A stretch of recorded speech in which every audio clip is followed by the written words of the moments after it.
Request all the participants to please come forward and settle down. Do not leave any empty chairs. NCC, Balvikas, students, girls, boys, please come forward and settle down.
Hello. Children can make way if elders are there. Children can make way if elders are coming. And total silence, please. Children can make way. Children can get up if elders are coming. Balavika's children can get up and go backside. Balavika's children can go and sit backside.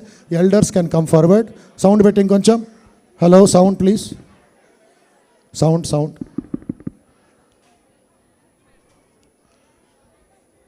Please settle down quickly. Please settle down fast. Time is less. Elders come forward. Hey, akkada tondra కూర్చోబెట్టాలి. Hey, volunteers, Priyanka and others. Tondra, please, fast.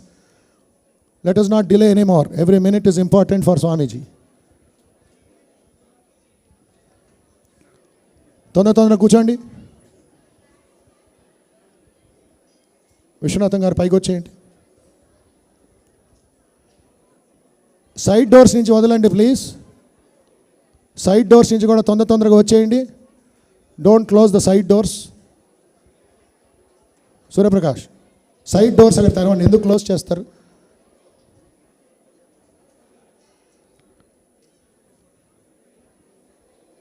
Elders come forward and settle down fast.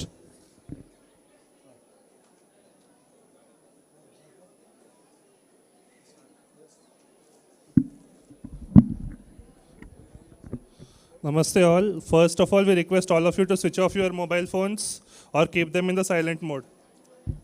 Once again, I am repeating, all of you are requested to switch off your mobile phones or keep them in the silent mode.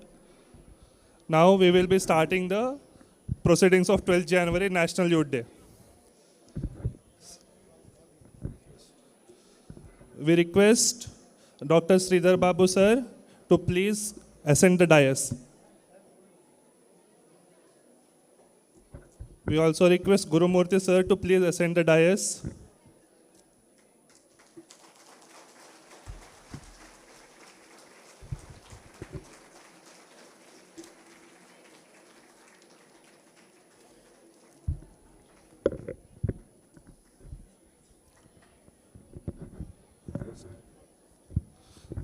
Salutations to the Holy Trinity, Sri Ramakrishna Paramahamsa, Sri Sharda Devi and Swami Vivekananda. Now we request Brahmachari Maharaj to start this session and invoke peace and wisdom through Shanti mantras, followed by lighting of the lamp. Namaste sir.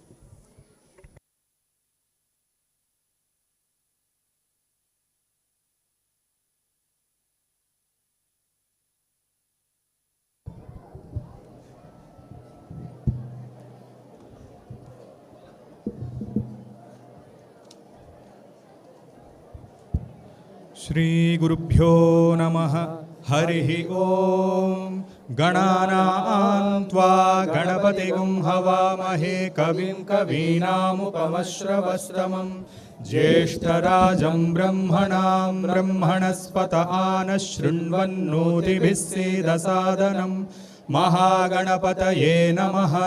प्रणो देवी सरस्वती वाजेभिर्वाजिनीवती धीनामभिद्रवतु आनो दिवो बृहतः पर्वतादा सरस्वती यजता गन्तु यज्ञं वाग्देव्यै नमः।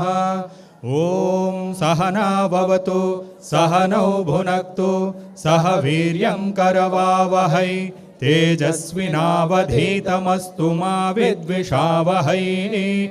ॐ शान्तिः शान्तिः शान्तिः। हरिः ॐ शन्नो मित्रः शं वरुणः शन्नो भवत्वर्यमा शन्न इन्द्रो बृहस्पतिः शन्नो विष्णुरुक्रमः।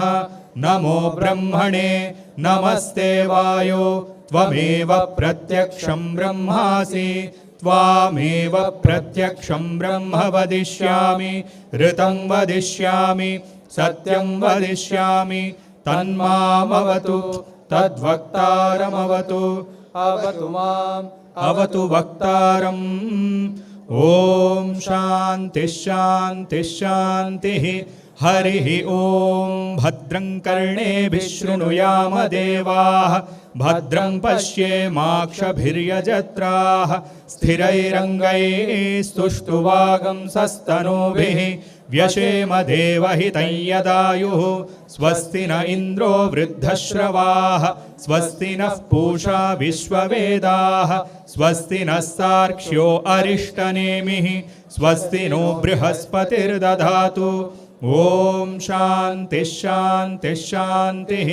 हरिः ॐ तच्छंयूरावृणीमहे गातुं यज्ञाय गातुं यज्ञपतये दैवी स्वस्तिरस्तु नः स्वस्तिर्मानुषेभ्यः ऊर्ध्वं जिगातु भेषजं शन्नो अस्तु द्विपदे शञ्चतुष्पदे। ॐ शान्तिः शान्तिः शान्तिः।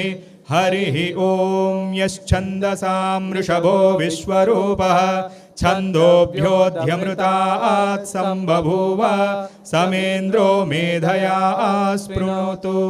अमृतस्य देवधारणो भूयासं शरीरं मे विचर्षणं जिह्वा मे मधुमत्तमा कर्णाभ्यां भूरिविश्रुवं ब्रह्मणः कोशोऽसि मेधया पिहितः श्रुतं मे गोपाय। ॐ शान्तिः शान्तिः शान्तिः। हरिः ॐ पूर्णमदः पूर्णमिदं पूर्णात् पूर्णमुदच्यते पूर्णस्य पूर्णमादाय पूर्णमेवावशिष्यते। ॐ शान्तिः शान्तिः शान्तिः। हरिः ॐ स्थापकाय च धर्मस्य सर्वधर्मस्वरूपिणे अवतारवरिष्ठाय रामकृष्णाय ते नमः। यथाग्नेर्दाहिका शक्ति रामकृष्णे स्थिता हिय सर्वविद्यास्वरूपां तां शारदां प्रणमाम्यहं। नमः श्रीयतिराजाय विवेकानन्दसूरये सच्चित्सुखस्वरूपाय स्वामिने तापहारिणे।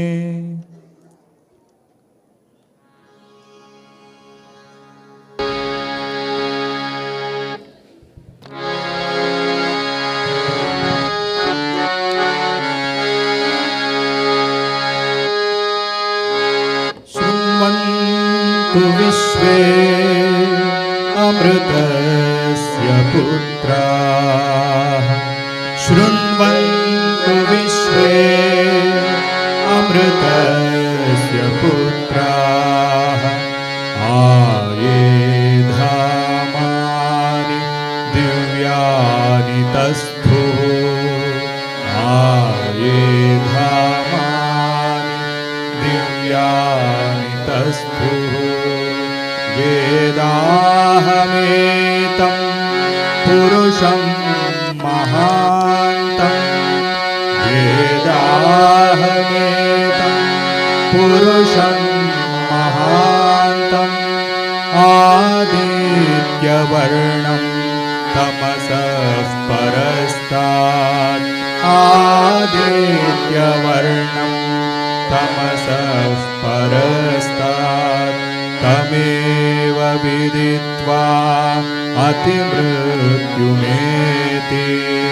तमेव विदित्वा अतिमृत्युमेति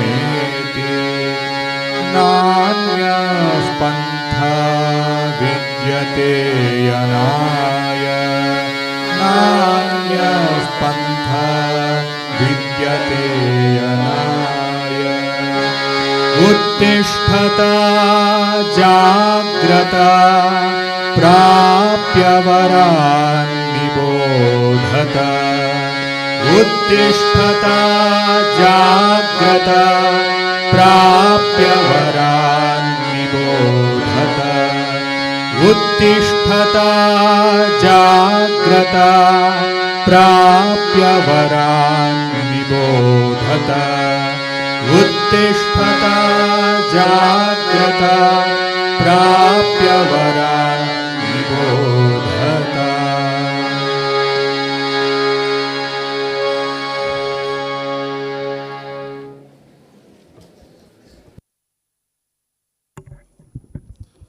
Thank you, Maharaj, for this uplifting atmosphere of the spirituality.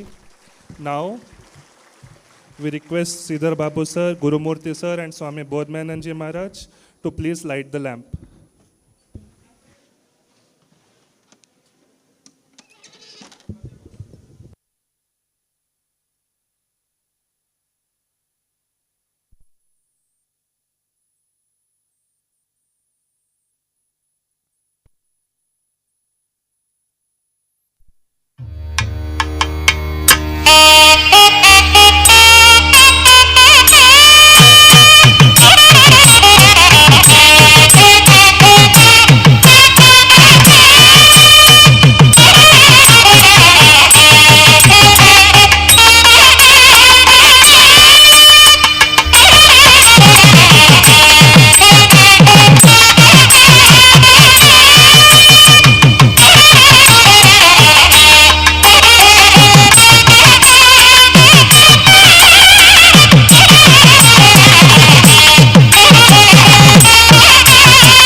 To deliver the welcome address and introduce today's celebrations.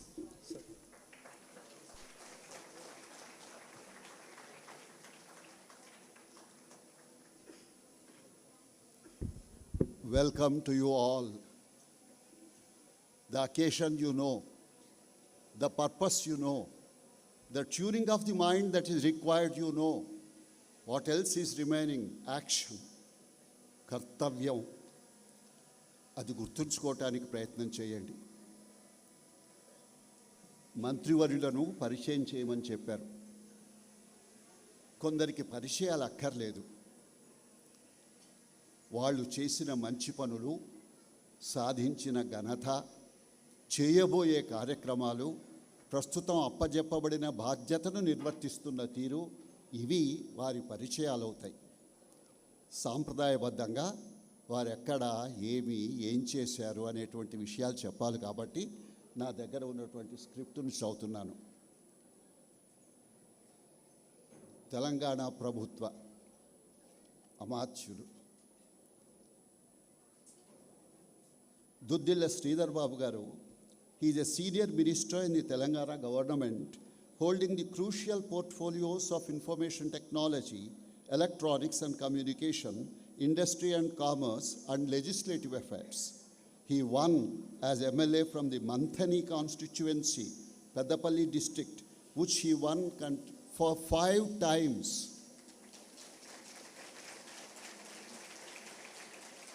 A convincing 5, a high 5 that shows how much the people love him. A keen cricketer as a student, he represented Nizam College and the University of Hyderabad. Presently, he is the president of the Telangana Badminton Association. Sridhar Babu Garu is married to Srimati Shailaja Ramaya, IAS of the Telangana cadre. We are doubly blessed, sir. Sridhar Babu Garu is known for carrying out developmental works in the backward region of Manthani ever since he became a member of the Legislative Assembly and is believed to be always close to the people of the region. He is leader, much sought after among the young leaders, and is an inspiration to many young leaders. That's what was our Vivekananda. Today we see Sri Sridhar Babu Garu discharging that duty. Thank you, sir.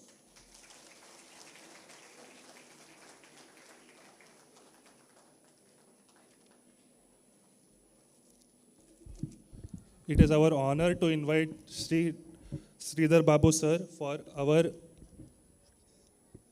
to inspire us with his words on channelizing youth power for the nation building.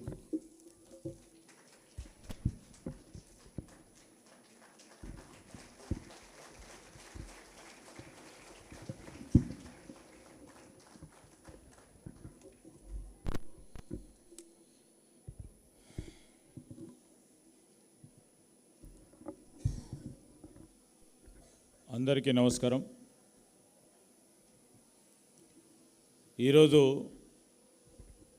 ఈ పవిత్రమైన దినం జాతీయ యువ దినోత్సవ సందర్భంలో మరి స్వామి వివేకానంద గారి ఆలోచనను, వారి స్మృతులను, మానవాళికి సంబంధించిన వారి అడుగుజాడలను స్మరిస్తూ ఈరోజు మన భారతదేశం మొత్తం యావత్ దేశానికి సంబంధించిన యువ ప్రపంచం ఈరోజు నేషనల్ యూత్ డే సెలబ్రేట్ చేస్తూ ఉన్న సందర్భంలో దేశంలో ఉన్న యువతకి హృదయపూర్వకంగా శుభాకాంక్షలు, అభినందనలు తెలియజేస్తూ దాంట్లో తెలంగాణ రాష్ట్రానికి సంబంధించిన మా యువ మిత్రులకి, చిన్నారులందరికీ కూడా ఈ శుభ సందర్భంలో వారికి కూడా శుభాకాంక్షలు తెలియజేస్తూ ఈరోజు మన రామకృష్ణ మఠ్ సంబంధించి మరి అనేక సంవత్సరాల నుంచి ఇక్కడ చాలామంది పెద్దలు, పూజ్యులు మరి స్వామి వివేకానంద గారి ఆలోచనలో భాగంగా సమాజాన్ని పటిష్టం చేయాలి, ఈరోజు వ్యక్తిత్వాన్ని పెంపొందించే ప్రయత్నంలో అనేక మంది స్వాములు మన హైదరాబాద్, మన తెలంగాణ ఆనాడు ఉన్న ఉమ్మడి రాష్ట్రంలో సంబంధించి వేలాది మందికి, లక్షలాది మందికి ఇప్పటి వరకు వివిధ ట్రైనింగ్స్ ద్వారా కానీ, వివిధ మోటివేషన్స్ లెక్చర్స్ పరంగా కానీ అనేక మందికి స్ఫూర్తి కలిగించి సమాజానికి మేలు చేయాలని ఒక తపన కలిగించిన చాలామంది స్వాములకు కూడా మేము హృదయపూర్వకంగా ఈరోజు వందనాలు పలుకుతూ, వేదికపై ఆసనులైన అలాంటి మహనీయుల్లో ఒకరు స్వామి బోధమానంద స్వామి గారికి ఈరోజు ప్రత్యేకంగా మన దగ్గరికి, మన రాష్ట్రానికి, మరి మీ అందరికీ కూడా వారి ఆలోచన, స్వామి వివేకానంద గారి ఆలోచనలు తెలియజేయడానికి వచ్చేసిన మరి చెన్నై నుంచి వచ్చేసిన పెద్దలు శ్రీ గురుమూర్తి గారికి, మరి ఎడిటర్ గారికి హృదయపూర్వకంగా ఆహ్వానం పలుకుతూ ఇప్పుడే శాంతి మంత్రాలు చదివిన మరి పెద్దలకి, ఈరోజు ఇక్కడికి విచ్చేసిన ఈ హైదరాబాద్ దిక్కుల నుంచి వచ్చేసిన యువతకి, ప్రతినిత్యం ప్రతిరోజు కూడా ఈ ప్రాంతానికి వచ్చి మెడిటేషన్ చేస్తూ రామకృష్ణ మత్తుకు రావటం, వారిలో ఉన్న గొప్ప శక్తిని వెలికి తీయటానికి ఈరోజు ఇక్కడ వివేకానంద ఇన్స్టిట్యూట్ ఆఫ్ హ్యూమన్ ఎక్సలెన్స్లో హైదరాబాద్ నడిబొడ్డున ఉన్న ఈ ప్రాంతంలో మెడిటేషన్ చేస్తూ అనేక మంది పెద్దలు కూడా ప్రతినిత్యం కూడా ఇక్కడ వస్తూ ఉంటారు. వారితో పాటు వివిధ పాఠశాలలకు, కళాశాలలకు సంబంధించిన విద్యార్థులకు మంచి చేయాలి, మంచి ఆలోచననియాలా అని ఈ సందర్భంలో ఏ విధంగానైతే మరి స్వామి గారు ప్రతినిత్యం ప్రతి సందర్భంలో ఇక్కడికి వచ్చే యువతకి ఇస్తూ ఉన్న పిలుపు మేరకు ముందుకు నడుస్తూ ఉన్న యువకులకి, పాత్రికేయ మిత్రులందరికీ మరి హృదయపూర్వకంగా మరొకసారి నమస్కారాలు తెలియజేస్తూ, ఈరోజు మనం అందరం కూడా చూస్తూ ఉన్నాం స్వామి వివేకానంద గారి టీచింగ్స్ ఏవైతే ఉన్నాయో, మరి స్వామి పూజ్యులు మరి రామకృష్ణ స్వామి ఆ దేవుడు, ఆ దేవత అనుగ్రహంతో 16 మంది ముఖ్య అనుచరులతో ఈరోజు మన దేశం ప్రపంచవ్యాప్తంగా స్వామి రామకృష్ణ గారి ఆలోచనలు, ఆనాడు బ్రిటిష్ సామ్రాజ్యంలో మనమందరం కూడా, ఆనాడు మన పూర్వీకులు కూడా వారి కింద పనిచేస్తూ ఉంటే ఆ సందర్భంలో మన జయాన్ని ఆకాంక్షించి స్పిరిచువల్గా దేశాన్ని ఒక తాటిపై నిలబెట్టే ప్రయత్నం చేస్తూ నేషనలిజం అనే ఒక అంశాన్ని కూడా ముందుకు తీసుకెళ్లిన ఆ మహనీయులకు సంబంధించిన అంశం విషయంలో ఈరోజు నన్ను ప్రత్యేకంగా స్వామి గారు ఈరోజు ఇక్కడ ఈ వివేకానంద ఇన్స్టిట్యూట్ ఆఫ్ హ్యూమన్ ఎక్సలెన్స్ని నడిపిస్తూ ఉన్న స్వామి బోధానందమయ నందాజీ స్వామి గారు, మా మిత్రులు సంతోష్ గారు, ఇతర సోదరులు కూడా అందరూ నన్ను పిలవటం, ఇక్కడికి రావటం, అనేక సందర్భాల్లో నేను విద్యార్థి దశలో వచ్చాను, మీలాగా అక్కడ కూర్చునే సందర్భంలో కొన్ని ఉన్నాయి. అదేవిధంగా దాదాపు 12 సంవత్సరాల క్రితం ఆనాడు ఉమ్మడి ఆంధ్రప్రదేశ్ రాష్ట్రంలో మంత్రిగా ఉన్నప్పుడు ఆనాడు కూడా స్వామి గారి పిలుపు మేరకు ఇక్కడికి రావటం జరిగింది. మీలో ఒకరిగా మాట్లాడే అవకాశం ఆ రోజు కల్పించడం జరిగింది. మరొకసారి ఈరోజు నేషనల్ యూత్ డే పరంగా స్వామి వివేకానంద గారి గొప్ప స్టాచ్యూ, మ్యూరల్ పెయింట్ స్టాచ్యూని 18 feet సంబంధించిన మ్యూరల్ స్టాచ్యూ స్వామి వివేకానంద గారి జన్మదిన సందర్భంలో మనము ఆవిష్కరణ చేయడం అనేది స్వామి గారి చేతుల మీదుగా మరి అందరి సమక్షంలో చేసుకోవటం చాలా సంతోషం. మనకు హైదరాబాద్, తెలంగాణ రాష్ట్రానికి కూడా గర్వకారణమని మరి ఈరోజు స్వామి వివేకానంద మరి ఈరోజు రామకృష్ణ మట్టుకు సంబంధించిన ప్రోత్సాహకులకి, ఔత్సాహికులకి అందరికీ కూడా కృతజ్ఞత తెలియజేస్తూ I would like to share few points because Gurumurthy garu ఉన్నారు ఇక్కడ. He would like to enlighten our young people over here how to move forward in taking our nation on a whole, on taking our state and taking all the youth into the streams of positive thinking. Now, while I was coming over here, I just saw, and we used to always read, most of it we keep forgetting in the process of our life, but few things where Swami Vivekananda used to always preach to the youth of the people.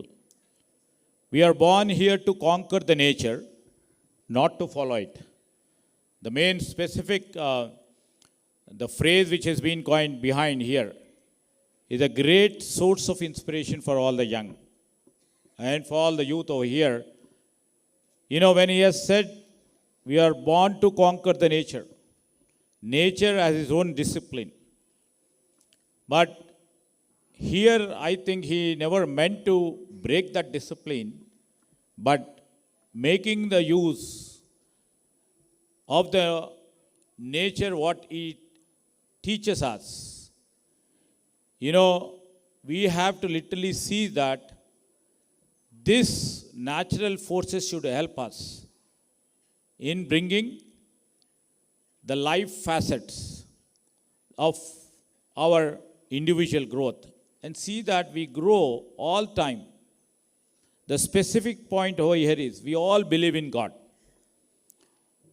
You know, before believe in God, we have a belief in our God, in our religion, in our faith. But Swami Vivekananda ji used to tell us in his preachings that before you pray God, before you have faith in your religion, before you have faith in your God or in your practice, believe in yourselves. First of all, we have to believe in yourselves. How far we are believing in ourselves is the most important question. We have to literally ascertain ourselves. The point here is we always leave everything to the God. When we face a problem or when we need some solution, you know, we leave everything to the God or everything to the Swamis like this. If we have faith in ourselves, if we believe in ourselves, then the answer can be found. That is the teaching of Swami Vivekananda. So if we believe in ourselves, if we believe in our inner soul, if we believe in our inner strength, the solution is automatically found. God will never give us the solutions. He gives us the strength to find the solutions for ourselves. So, first of all, for the first preaching of Swami Vivekananda is to believe in yourself. When you believe in yourself, you can sail, you can achieve achieve your goal, and you keep moving. So, if first of all, to all the students over here who have gathered over here, first of all, think about yourselves. How far individually, I mean to say your personality, is capable of taking or absorbing any problem and try to solve it. He always used to say, not only he speaks about the mental resilience, he also spoke about the physical resilience. To improve your personality, to improve your strength in terms of physical progress, you have to be very, very delinquent, very, very disciplined, and also see that your physical resilience has to grow to counter any type of ill health you face in the process of your growing. In addition to it, what Swami Ji has mentioned about the mental resilience too. When we are weak in terms of our mental progress, we are prone to take unjudicious decisions. We are prone to take the decisions which are not agreed by the nature. So we have to grow physically, we have to grow mentally. That resilience power should be within us, and individually you have to develop. These are the few beautiful preachings of Swami Vivekananda that everybody has to practice in their own life. So what basically he says, he emphasizes on self-reliance. He emphasizes on inner thoughts. What, basically our mind or our heart thinks about it. Do not act on the things what the other people think, what other people want. Whatever you would like to do, whatever your inner strength or inner thoughts make you do, those thoughts and strength will make you to do. The strength of yours will make you to do the good things, at least the positive things, not the wrong things. That's what he meant to say. all our young people now look to others, and we always tend to see somebody has to take the responsibility of ours. Maybe back at home, we always think that our parents has to take the responsibility. And coming down to the school, we always think that, teachers has to take our responsibility. And when we really grow up and join our duties in different capacities, we always think our superiors has to take the responsibilities. So, that is not what Swamiji has told. The Swamiji many a time would have told that, strengthening yourselves, believing in yourselves, that individual will take the complete responsibility for their personal destinations or destinies. This is what we have to literally see that. And if, suppose for example, when any student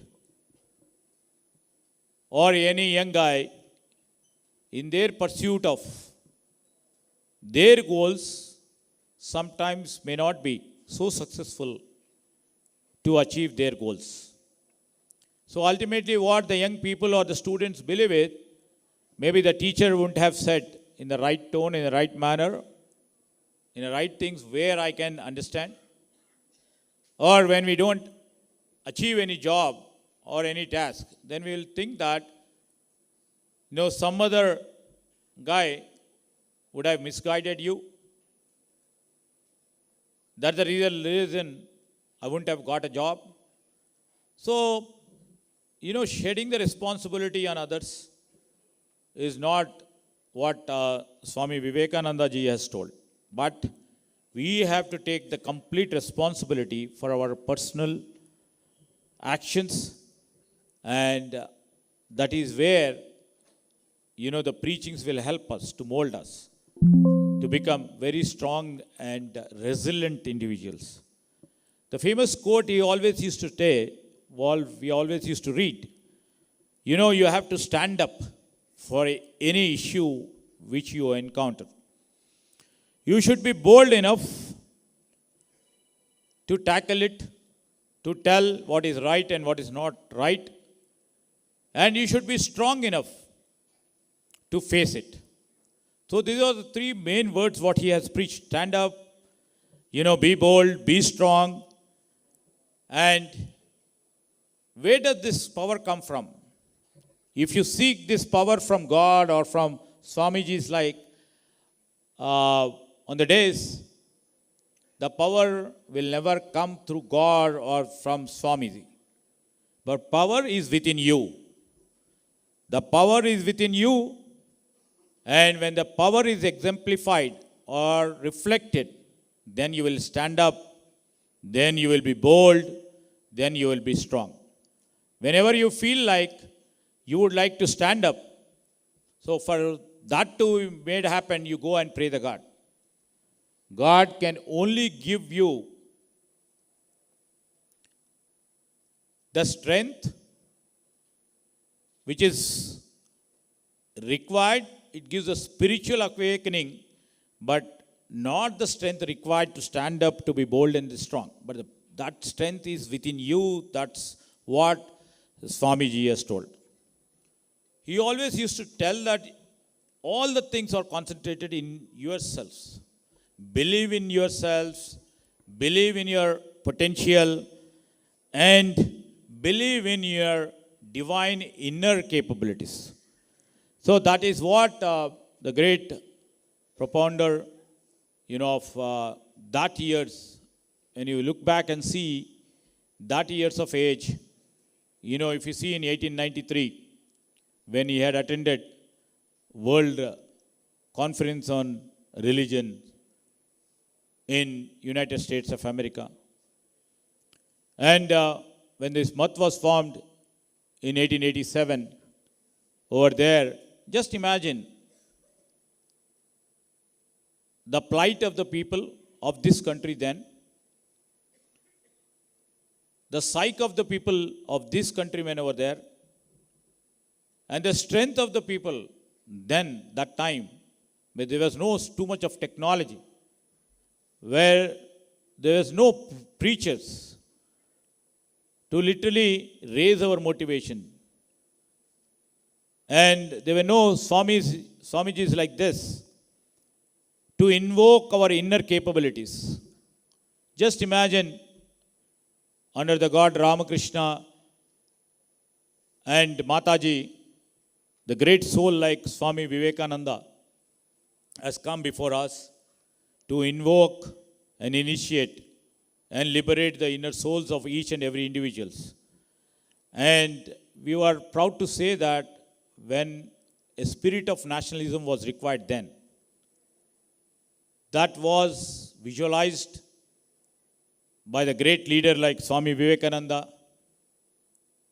and it infused a sense of nationalism during the period of the British aggression.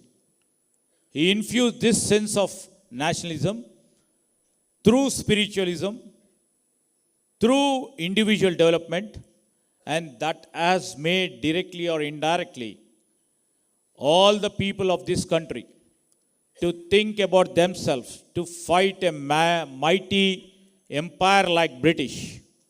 And when they believed in themselves, when they come forward, our forefathers of then who fought for our independence, if they wouldn't have thought themselves that they have strength in themselves, they would have never come forward. They would have never fought for our country. They would have never earned us the freedom what we enjoy today, what we are speaking today liberally, thoughtfully. So this is all under the blessings of Lord Ramakrishna. The Swami Vivekananda has preached. Through his preaching may not be directly to each and every individual of our country, but his preaching through then media, through then different platforms, not only reached our people and brethren of our country, but into every part of the globe. And this is the spirit what he has taught everybody. And over a period of time, everybody keeps saying that now we have moving towards the life of an individualistic lifestyle, where we are tending to forget about the society. We are not trying to literally forget about our nation. And the feelings for the nationalism and feelings for our own brethren in our society has been diminishing quite a lot. Now this is the right time. The institutions like Swami Vivekananda School of Excellence, which is stationed here, I think these sort of institutions where Swamiji has built all over India will literally make all young people of this country to think about not only about themselves with their own strength. They can think about how can we strengthen our people around, how can we strengthen the society at large, how can we strengthen the nation. And the nation building happens through the preachings of Swami Vivekananda. So this is what is required. These days I see we don't have time for even for our own family members. And we don't have time for the neighbor who is just adjacent to us, we never care for themselves or neither they care for us. This is what's happening because our professions are demanding more of a time, where we ultimately forget the basic human values which are literally required to make our lives more meaningful. The preachings of Swami Vivekananda, which has been there, and time and again, the young people who have literally come over here. I keep seeing many people, young people from the morning 6 o'clock till 9 o'clock or 10 o'clock, while I keep moving from here. I used to reside here. I keep many young people who would be coming here, doing meditation, taking the preachings, the teachings of what Guruji's tell over here, and trying to evolve themselves as an individual. And that's a beautiful feature, and that is keeping this nation alive. That is keeping this nation as a balanced nation. If these values are not taught by the Swamijis like here, there are no values in the society as such on the large. So these values are most important. The value system which is been depreciating or can be depleting over a period and times to come, when mechanized world comes into picture, the value systems may still try to dilute. So this is where the pious institutions like this will help us hold to the values what has been ascribed by Swami Vivekananda in terms of humanity on a large, and in terms of how the individuals has to grow themselves to face any eventuality, and to see that all these individuals will come together, build a society, build a nation, that too a strong nation, a nation which has, a nation which is flooded by youth. The youth, again, is being flooded by the spiritualness. The youth which is flooded by moralities. The youth which is flooded by the values will always, that nation will be very strong nation. That is what our Swami Vivekananda in his teachings, in his writings over a period of time has tried to tell us, and his teachings and the proponents and his teachings will go a long way. As long as this world lives, the teachings are very meaningful. Teachings are very useful to strengthen the fabric of our society.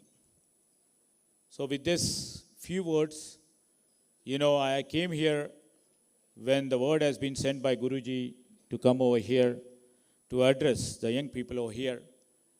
The energy what these young people create over here will make us drive to take the right decisions and move in the right time. నేను మీ అందరికీ కూడా మనవి చేస్తాను,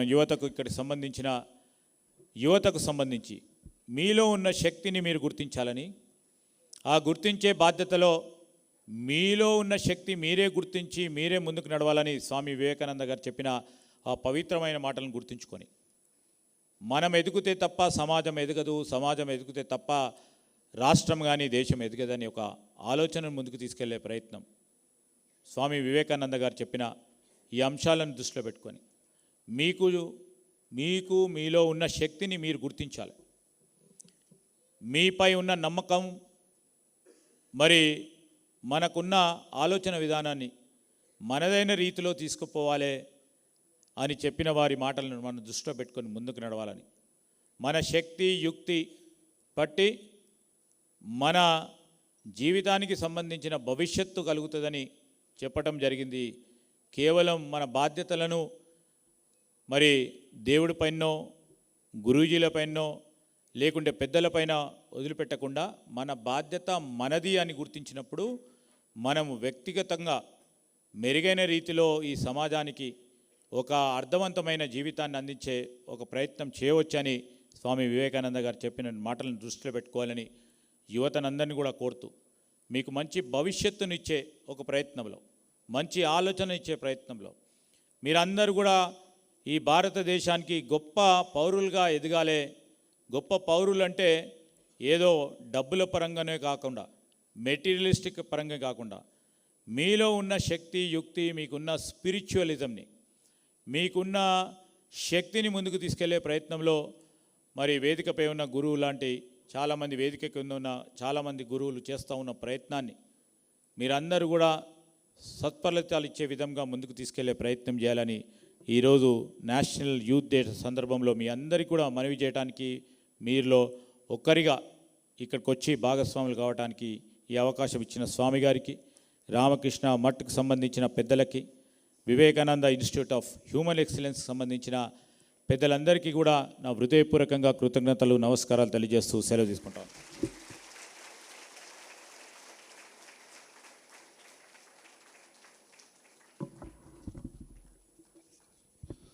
Thank you, sir.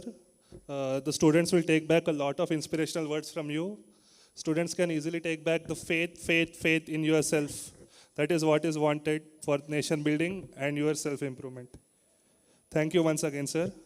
Now, let us take a moment to express our gratitude as we felicitate the chief guest for gracing this occasion with his valuable presence.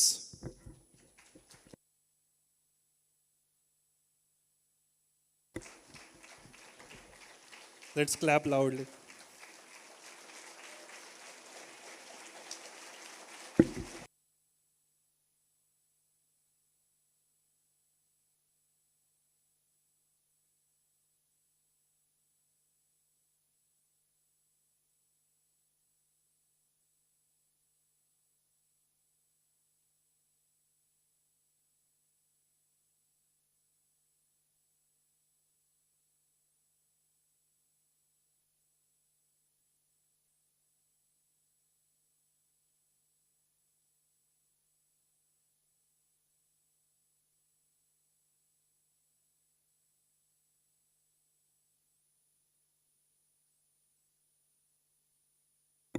We now invite Adhyaksh Maharaj for delivering the vote of thanks.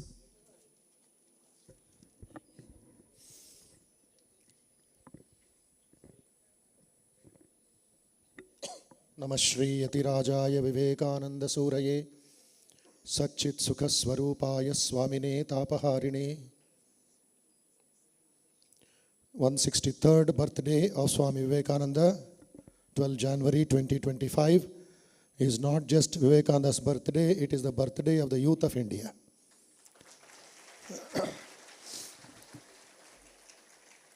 Because of his faith, because of his focus, because of his work, Swamiji's emphasis was on the future of India through the youth of India. And when you say Y-U-V-A, Yuva, reverse it, what happens? Vayu. It's a power, energy. Youth is energy. Vayu, Yuva. And that Vayu is Hanuman, who took even the message before Rama went to Sri Lanka.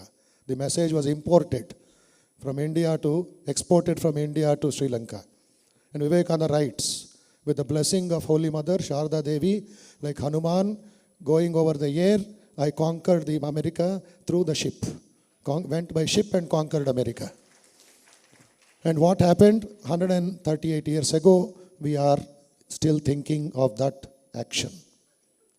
My faith is in the younger generation, the modern generation. Out of them will come my workers. They will solve the problems like lions. What problems? Personal, social, national, cultural, etc. So what we want, as Sir was again and again referring, Honorable Minister, was about the Shakti inside. Swamiji focused on the Shakti. He himself had that Shakti, but Sri Ramakrishna awakened it.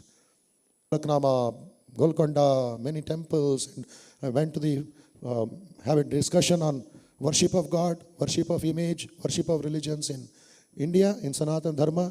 And then he said, I took a rehearsal, practiced how to speak before going to America.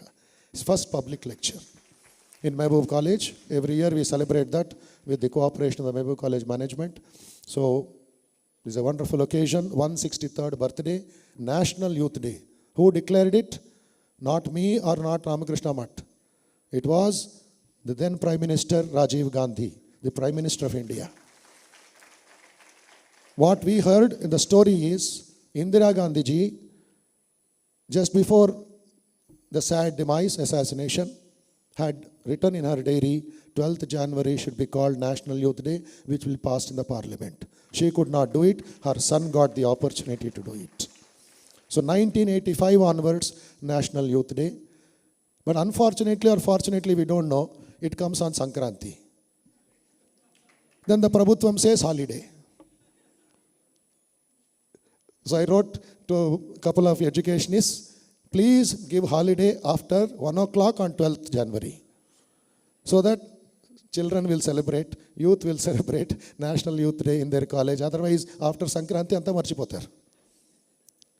మంచిగా పొంగల్ తిని సంక్రాంతి భోజనాలు తిని అంత మధ్యన పడుకుంటారు. మళ్ళీ 19వ తారీఖు వస్తారు. అప్పుడు మళ్ళీ ఇంకేమిటి exam.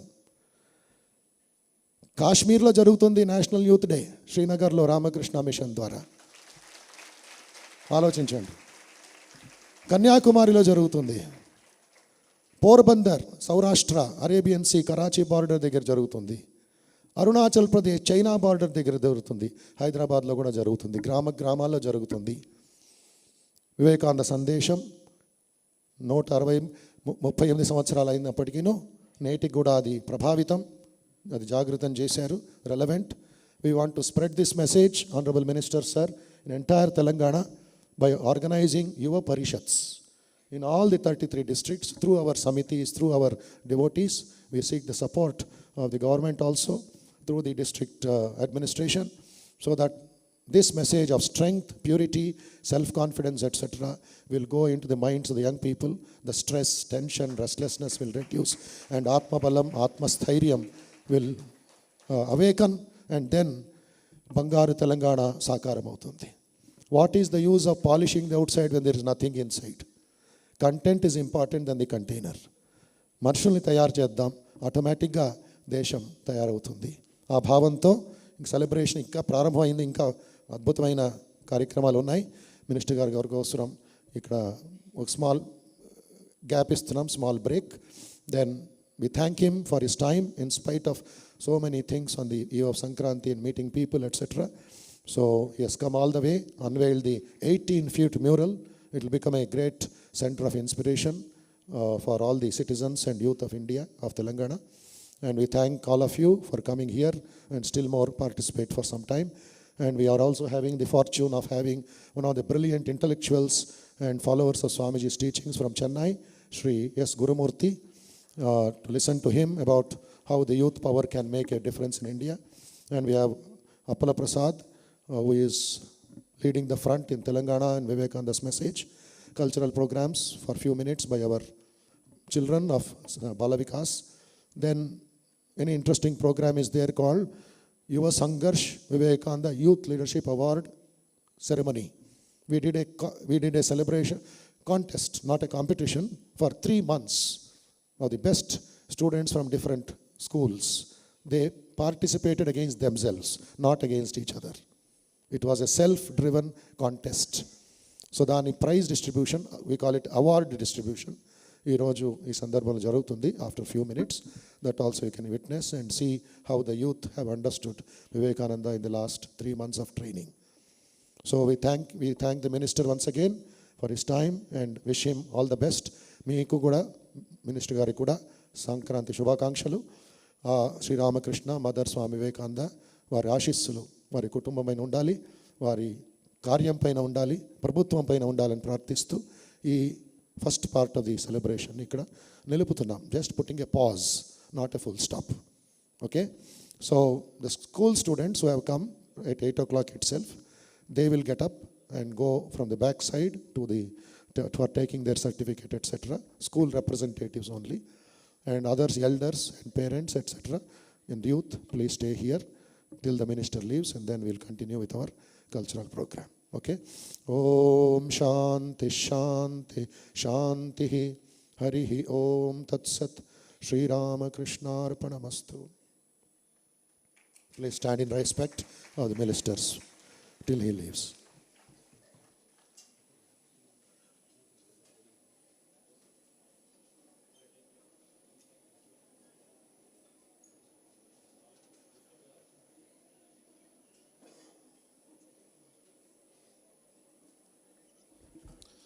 As conveyed by Maharaj, we request all the school students to please proceed out of the auditorium. We request everyone else to please be seated in their seats, and we request the people sitting at the back to please come forward. You can take a 5-minute stretch break and please assemble immediately in the auditorium within 5 minutes. Thank you.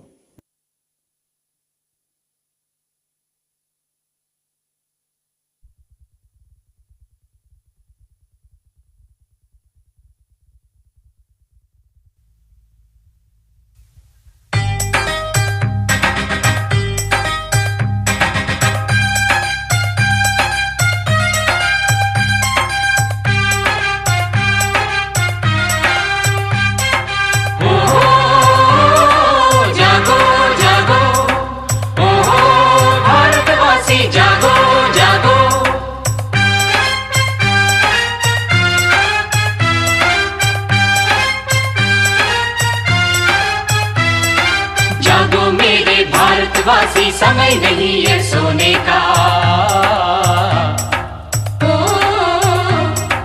जागो मेरे भारतवासी, समय नहीं है सोने का। लेकर संदेश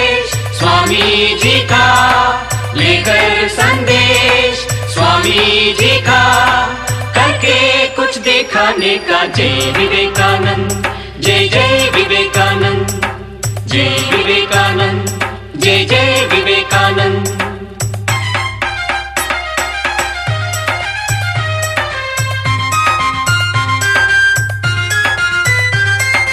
हिंदू मुस्लिम सिख ईसाई हाथ में हाथ मिलाने का, जात पात और धर्म धर्म का वाद विवाद मिटाने का।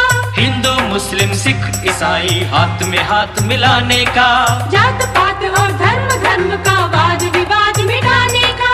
लेकर संदेश स्वामी जी का, करके कुछ दिखाने का। जय विवेकानंद, जय जय विवेकानंद, जय विवेकानंद, जय जय विवेकानंद।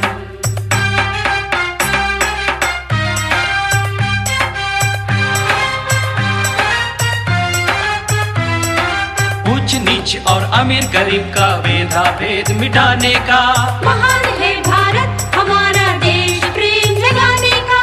ऊंच नीच और अमीर गरीब का भेदा भेद मिटाने का।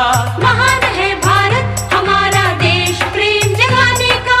लेकर संदेश स्वामी जी का, करके कुछ दिखाने का। जय विवेकानंद, जय जय विवेकानंद, जय विवेकानंद, जय जय विवेकानंद।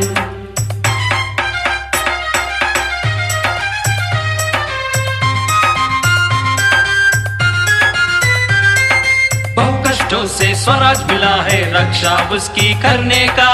एक है हम सब भारतवासी दुनिया को दिखलाने का।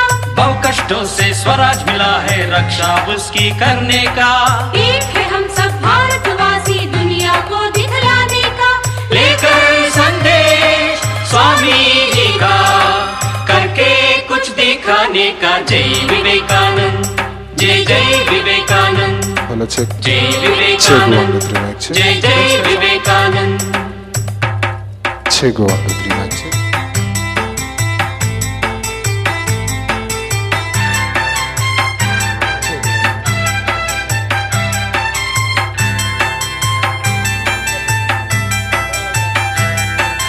भ्रष्टाचार और हिंसा को झट से Check 1, 2, दूर 3, mic हटा।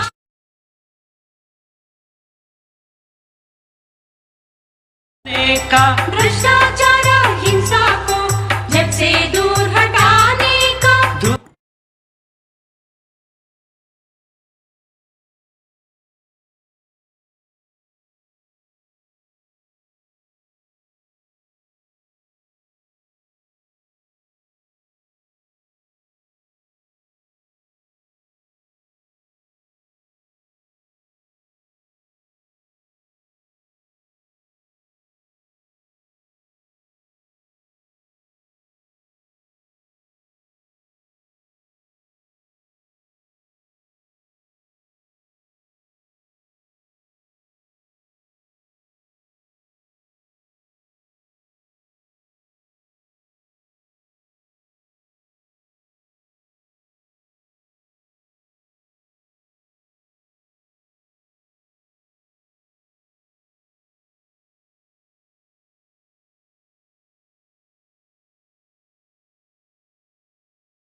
night before you, and out of them will come great work.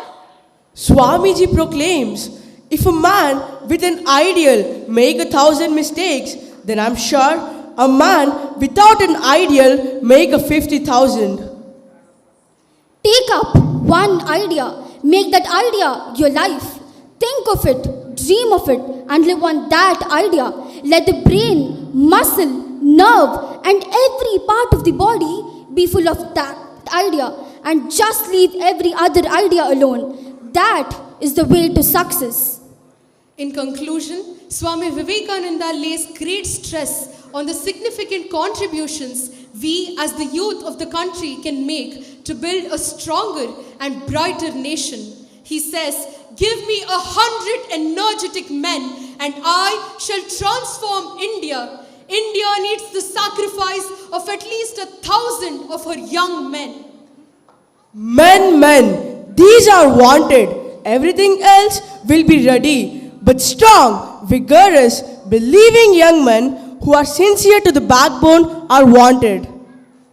The national ideals of India are renunciation and service. Intensify her in those channels and the rest will take care of itself. Swamiji says, let us all work hard, my brethren. There is no time for sleep. On our work depends the coming of the India of the future. She is there ready waiting. She is only sleeping. Arise and awake and see her seated on her eternal throne, rejuvenated, more glorious than she ever was. This motherland of ours. Please repeat. Uttishtata, Uttishtata, Jagrata, Jagrata, Prapyavaran, Prapyavaran, Nibodhata. Nibodhata. Audience, please be louder. Arise, Arise, awake, awake, and stop not, and stop not, till the goal is reached. till the goal is reached.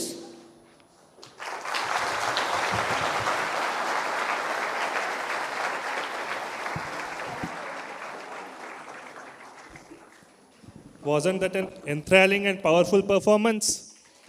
Yes, one more round of applause. They deserve it.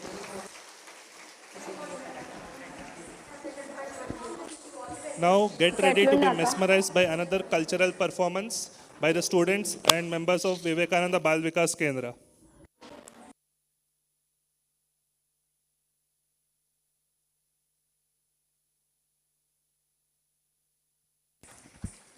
Now we have a classical dance performance. Bhuvaneshwari Devi, the mother of Swami Vivekananda, prayed to Lord Shiva for a son. One night, she had a vivid dream. She spent the day in the shrine, as evening deepened into the night, she fell asleep. Then, in the highest heavens, the hour struck. The time was come for the saintly woman to touch the feet of Lord. In her dream, she saw Lord Shiva arouse himself out of his transcendent meditation and take the form of a male child who was to be born as her own son. She awoke. Could this ocean of light in which she found herself bathed but be a dream? Shiva, Shiva, thou fulfillest in various ways the prayers of thy devotees. From the inmost soul of Bhuvaneshwari Devi, a joyous prayer welled up. Her faith justified. On 12th January 1863, Harendranath was born, named as Swami Vivekananda.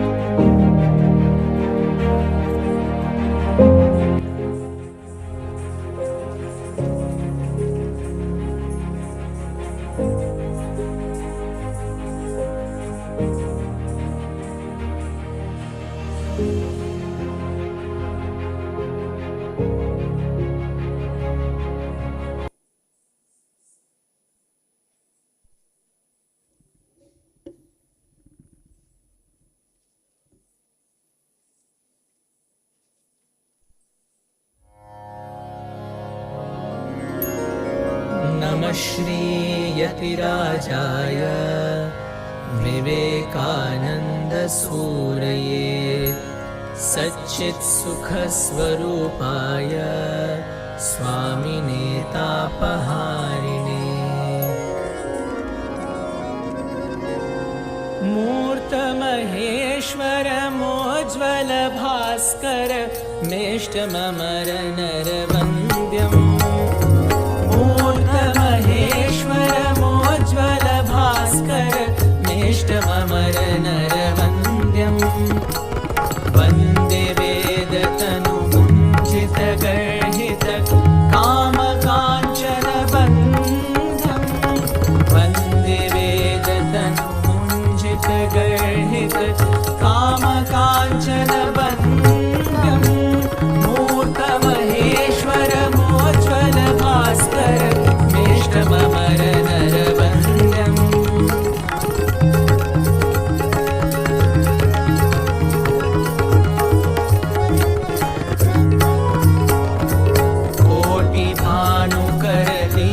कोटिभानुकरदीप्तसिंहमहो कटितटकौपीनवन्तम् कोटिभानुकरदीप्तसिंहमहो कटितटकौपीनवन्तम् अभिरभिमुखारणादितदिन्मुख प्रचण्डताण्डवनृत्यम् अभिरभिमुखारणादितदिन्मुख प्रचण्डताण्डवनृत्यम् मूर्धमहेश्वरमोज्ज्वलभास्कर मेष्टममरनरवन्द्यम्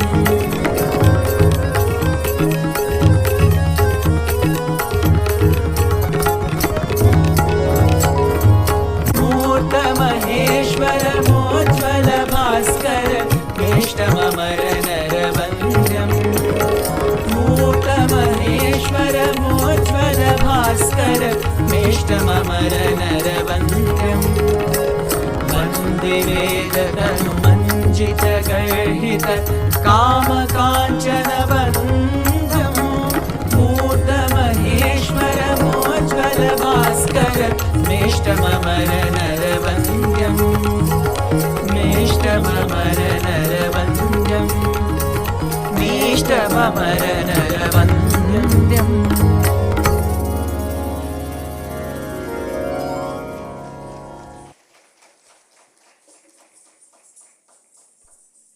It is said that Narendranath had mystical experiences as a child and became increasingly spiritually curious about the existence of God.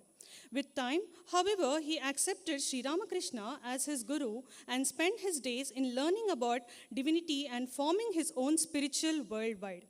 Swamiji was one of the 7 great sages who had come on earth to relieve mankind from suffering. Vivekananda traveled across Indian subcontinent. On 24th December 1892, Vivekananda reached Kanyakumari and meditated for 3 days on a large rock and took the resolution to dedicate his life to serve humanity. In 1893, he traveled to United States, where he participated in the Parliament of Religious in Chicago, introducing the ancient Hindu religious traditions to Americans.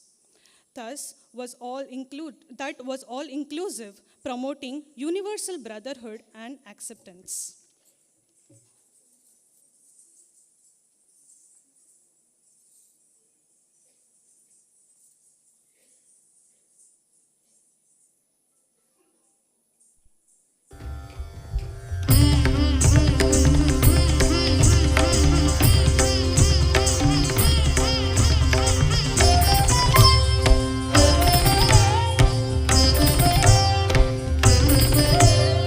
Vivekananda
సప్తఋషి మండలము నుండి అవతరించిన Bhanu Teja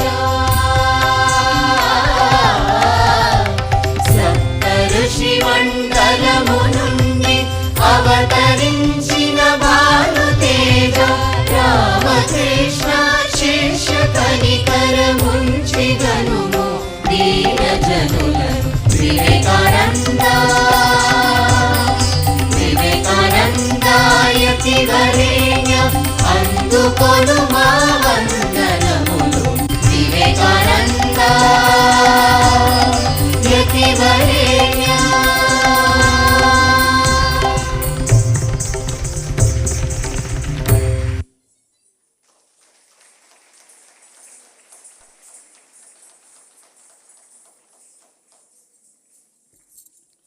Lord Shiva is often seen as the destroyer of ignorance, paving the way for spiritually awakening. Similarly, Swami Vivekananda aimed to remove ignorance through knowledge. Like Shiva, Swamiji embodied the spirit of renunciation. He renounced material comforts and dedicated his life to spiritual awakening and service to humanity. His detachment from worldly pursuits aligns with the ascetic nature of Lord Shiva, and no doubt that Swami Vivekananda was the incarnation of Lord Shiva himself.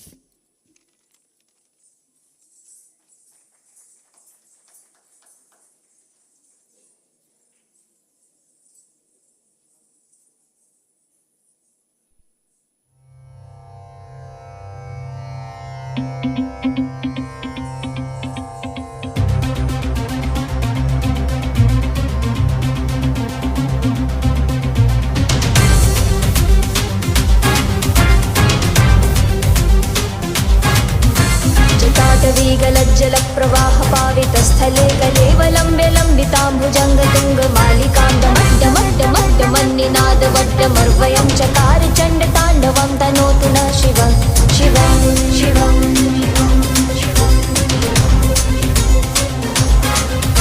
जटाकटाः सम्भ्रमभ्रमन्निलिम्प निर्झरी विलोलवीचि Vallari विराजमानमूर्धनि धगद्धगद्धगज्ज्वलल्ललाट पट्टपावति किशोर चन्द्रशेखरे रतिः प्रतिक्षणं मम.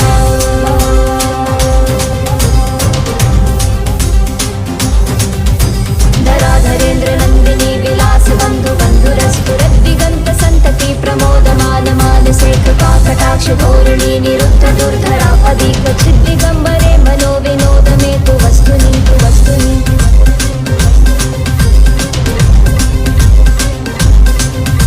जटाभुजङ्गपिङ्गलस्फुरत्पणामणिप्रभा कदम्ब कुङ्कुमद्रव प्रलिप्त दिग्वधूमुखे मदानुसिन्धुरस्फुरत्वमुत्तरीय मेधुरे मनो विनोदमद्भुतं बिभर्तु भूतु भर्तरि.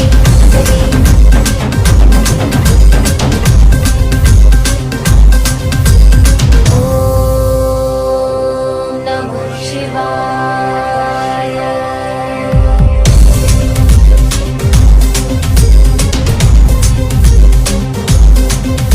सदाशिवं भजाम्यहं सदाशिवं भजाम्यहम्.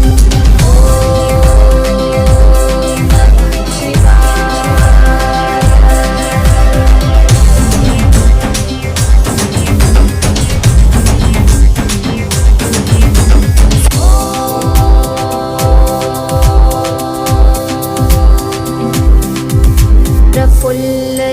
प्रफुल्लनीलपङ्कज प्रपञ्चकालिमप्रभावलम्बिकण्ठकण्डली रुचिप्रबद्धकन्धरं स्मरच्छिदं पुरच्छिदं भवच्छिदं मखच्छिदं गजच्छिदान्धकच्छिदं तमन्तकच्छिदं भजे. अखर्व सर्वमङ्गला कला कदम्ब मञ्जरी रसप्रवाह माधुरी विजृम्भणा मधुव्रतं स्मरान्तकं पुरान्तकं भवान्तकं मखान्तकं गजान्तकान्धका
स्तोत्रं सम्पूर्णम्.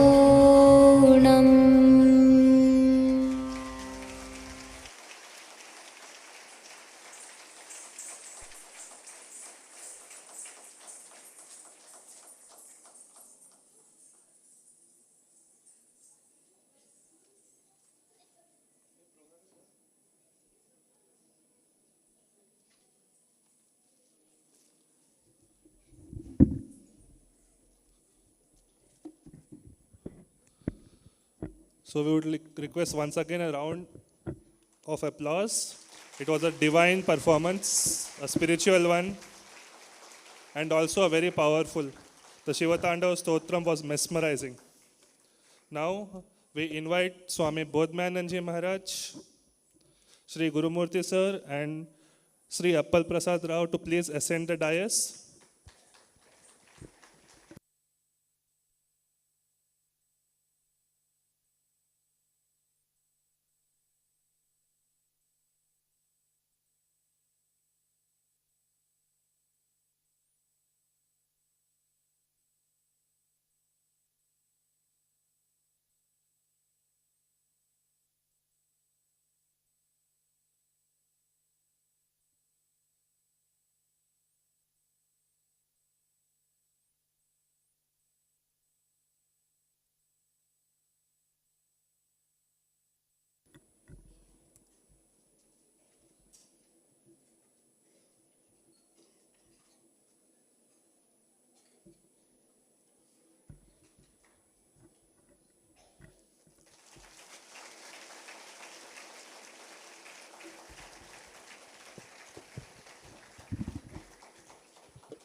This is a proud moment for us as we honor young leaders today who embody Swami Vivekananda's ideals with the prestigious Youth Leadership Awards.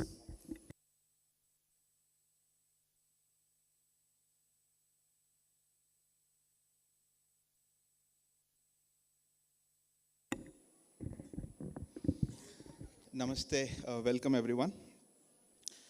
So, it is with great pride and joy that now I take the opportunity to present in front of all of you a very interesting flagship prestigious program that the Vivekananda Institute of Human Excellence has been convening for the past 14 years. It is called Yuva Sangharsh, Swami Vivekananda Yuva Sangharsh program, Inspiring Leadership in Youth. So now I'll be sharing the journey and impact of the Yuva Sangharsh program, a unique initiative designed to instill leadership qualities, inspire social responsibility, and to foster more holistic development in our youth currently. So this year, over 200 plus students from various schools enthusiastically participated and registered for the program. These students from grades 11 and 12 showcased incredible energy and commitment throughout multiple rounds of this program. So in the initial rounds, we have started looking forward for how students can explore more inspirational ideas through leadership. Like in the first phase, students engaged in deep research and discussions on many iconic personalities like Swami Vivekananda, Dr. APJ Abdul Kalam Sir, social reformers like Vinayak Lohani and others. Through these activities, they reflected on the values, challenges, and leadership lessons from their lives of these remarkable individuals. Some of the very interesting skills that the students have exhibited were like critical thinking, research abilities, teamwork, communication skills. And these rounds have inspired students to think beyond themselves, envision their goals, and understand the importance of serving the society at large. Apart from this, very interesting round has also happened on understanding how field immersion would look like for the students. How can they apply their theoretical understandings? Like for example, the second round took students out of their classrooms into the real world settings. They visited government institutions like schools, hospitals, hostels, orphanages, observing how they are functioning and opportunities in those spaces are lurking and how can they understand and fill those gaps. Post their visit, they presented their observations, insight, and more actionable suggestions, reflecting their deep understanding and empathy. And very interestingly, this year, our Adhyaksh Maharaj has suggested, can we do a residential final program for the students? The students have come to this campus, they've stayed here for 2.5 days, and very interestingly, they have engaged themselves with different activities. The program included interactive workshops like mentoring sessions, opportunities to share ideas in a collaborative environment. Students not only enhanced their knowledge, but also formed very interesting lasting bonds and memories. So students expressed immense joy and gratitude for this unique experience. So this program was evaluated, I have to tell you this, that the whole program was evaluated by an esteemed panel of judges, including some of the senior faculty of the institute and also the very interesting individuals from the landscape at large. Like, they have judged how students observe the students' presentations, how they have progressed very closely. So in this program, all the students have done some incredible work. Some have done some exceptionally brilliant work. All of them are standing here. So the judges shared their thoughts and observations with our Adhyaksh Maharaj, who personally reviewed all the results. Now it gives me great pleasure to announce that Adhyaksh Maharaj has finalized those results, and which will be revealed now. So in conclusion, the Yuva Sangharsh program has been a journey of transformation, like equipping students with leadership, empathy, and problem-solving skills. So these young leaders have shown the promise of a bright future, one rooted in values and vision in the light of Swami Vivekananda's ideas. So let us celebrate their achievements and look forward to this remarkable impact. And very interesting note on the top of this is, all the 20 are standing here and none of them have any idea who is the winner or who is the runner. Because for us, to be very honest, we don't consider this as a competition, we consider this as a contest wherein children are exhibiting their leadership qualities and trying to unpack and unravel their inner potential. So now I would request our Adhyaksh Maharaj to hand over the envelopes to our guest of honor, Dr. Gurumurthy Garu. And the Gurumurthy Garu can open up the winner's name and then announce so that the students can come up.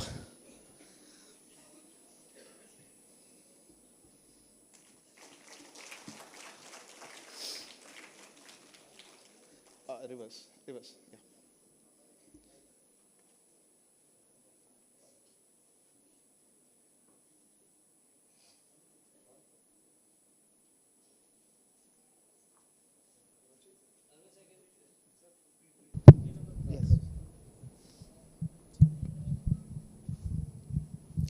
Winner of Yuva Sangharsh 2024-25, Outstanding Leader, Jatin Jain.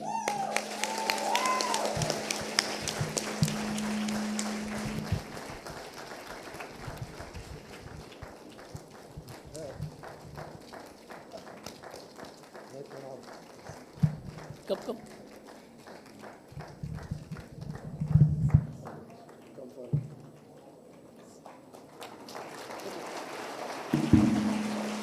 Can we all continue clapping for them? Thank you.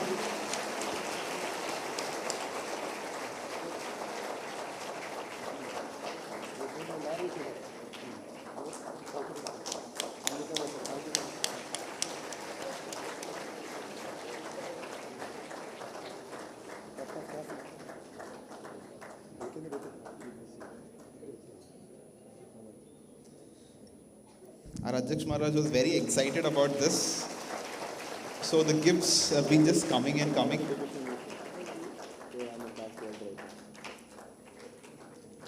That is the life of Swami Vivekananda. And now comes the complete works of Swami Vivekananda, 9 volumes. And then the certificate as the outstanding leader for the year 24 and 25, Jatin Jain.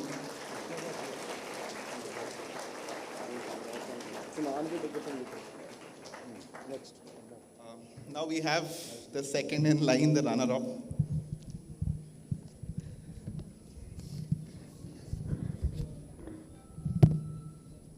Runner-up of Yuva Sangharsh 24-25, Pranav Rajesh.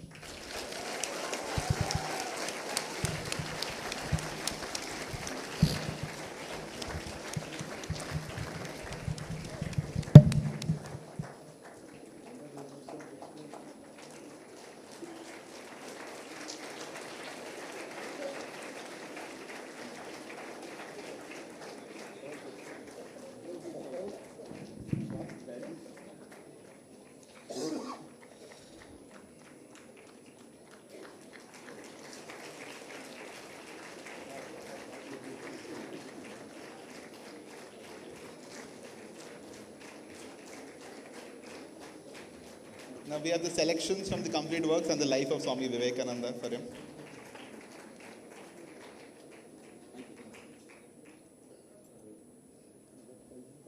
Yes. Now I'll call all the finalists one by one. We have Sri Ram from Bhavan Sri Ramakrishna Vidyalaya.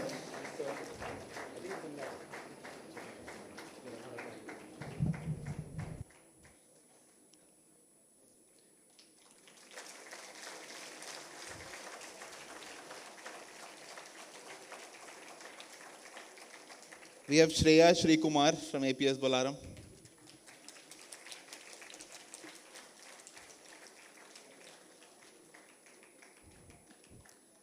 Then we have Tarush from Spin Launch.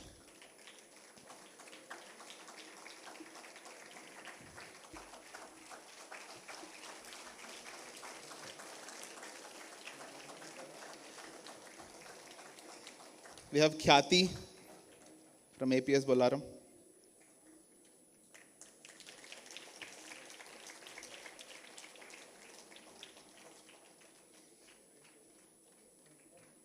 We have Shrishti from DAV Safilgoda.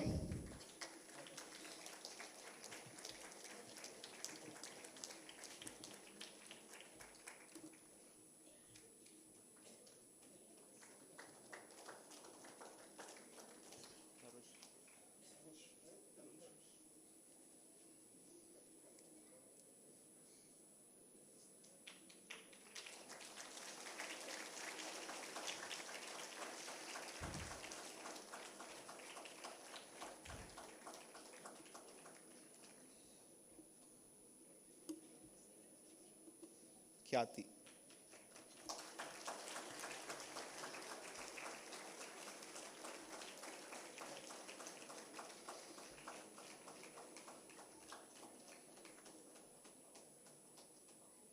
We have Riya Paul. Shrishti.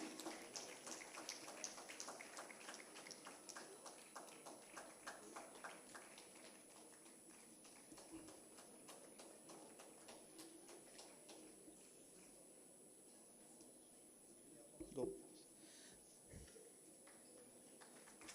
And then we have Hansika Rathod.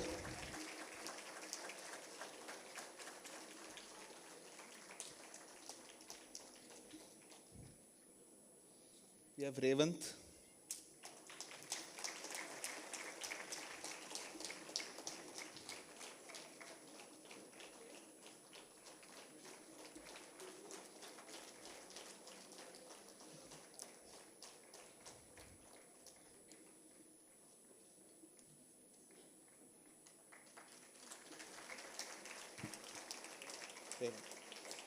We have Ritik Anjani from Spin Launch.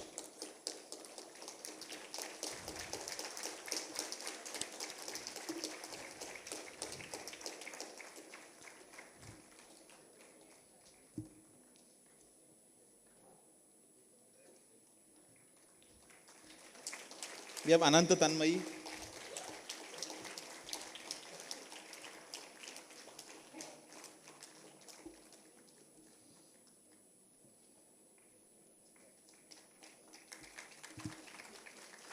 Then we have Maul Shri Pandey.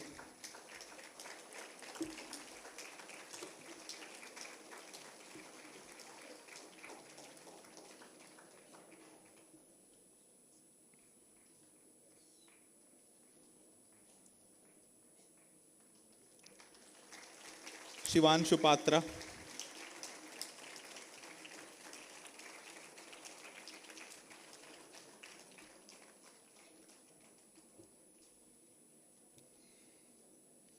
We have Ritisha.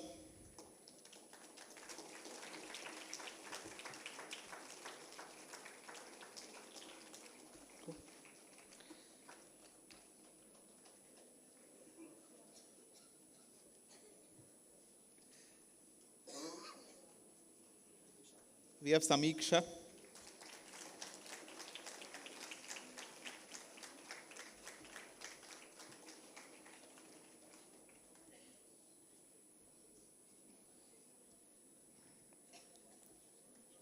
Kundanasri.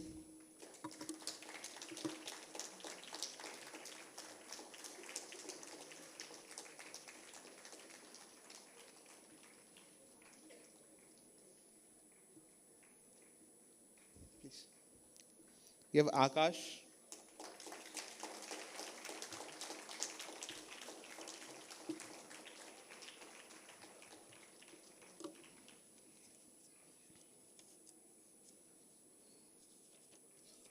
And then we have Shayan.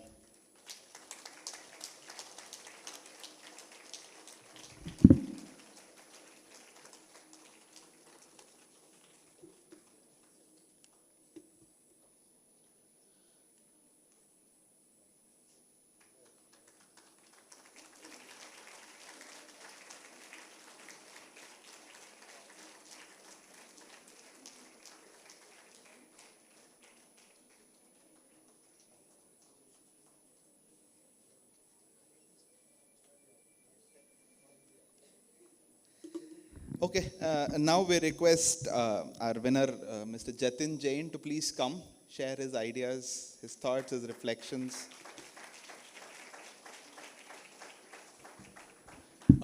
Namaste and a very good morning to everyone present here. First of all, I would like to thank each one of you to take your time and be present here on this day, on this auspicious day, celebrating the National Youth Day. Also, I would like to, I might sound a bit filmy, but success is not a destination, but it is a journey.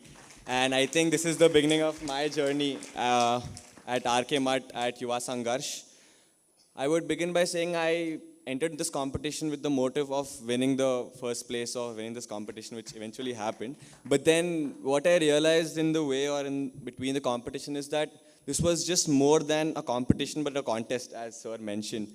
And over the time, I didn't want to win, but I just wanted to be over here for another round, to experience this place, this atmosphere, and to just feel the presence over here. And I think this was, not less but a life-changing experience for me to be here at RK Mutt. I would like to thank Swamiji, my school, and also RK Mutt for providing me with this opportunity to present my ideas and to learn more from this place, which I will also further be doing.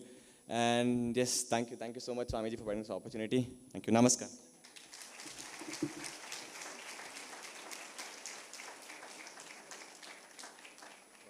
I would like to invite Pranav, the runner-up of Yuva Sangharsh, to share his thoughts and his experience. Thank you.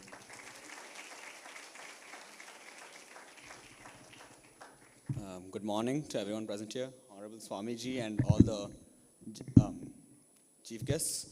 I'm Pranav and I'm the runner-up of this competition. For my parents in the crowd, they both know that I am not a spiritual person. And through this event, I've been able to understand the true meaning of what is important to us apart from the external pleasures. I've been able to understand how to communicate, how to contest, and how to compete with not the intention of winning, but by making myself a better person. So thank you.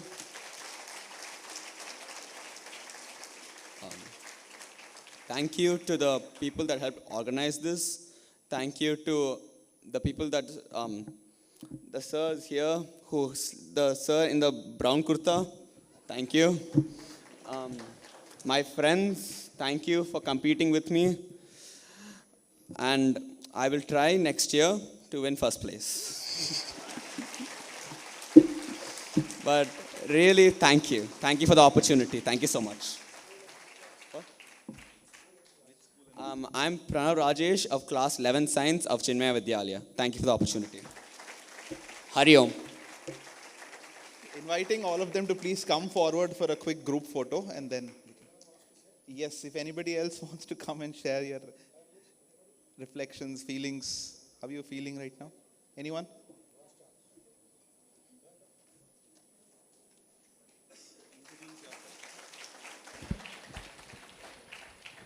Namaste everyone. I'm Revan from Bhavanshi Aurobindo Junior College.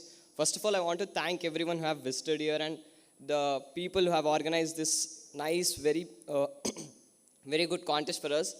When I first came here, I did not know anyone.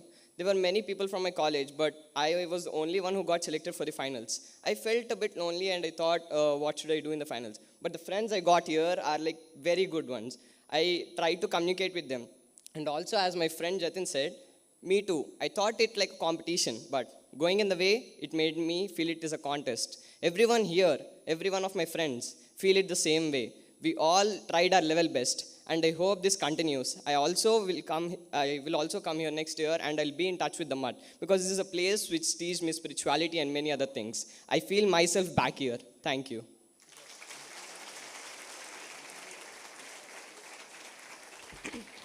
Namaste and good morning to everyone. I am Tanmayi of Bharati Vidya Bhavan's Vidyashram of grade 11. So before coming here, as most of the people told my friend Revant and Jatin, first of all, congratulations to Jatin and Pranav. As Revant mentioned before, even I thought this is a competition until I attended the first session. And then I've later realized it is indeed a competition, but within yourself. This is a greater opportunity where you see where you stand as a human, where you get tested on different things like empathy, where you stand on, critical thinking capacities and stuff. And then I'm really thankful for the entire mutt and everybody who have given me this wonderful opportunity. And then I met these wonderful people here. Everybody are greatest in their own talents. Like, I think somewhere we have all 20 of us are winners, because we got this amazing opportunity of experiencing the divinity, the power, whatever, like everything in the mutt. So I'm really thankful for the opportunity. Thank you.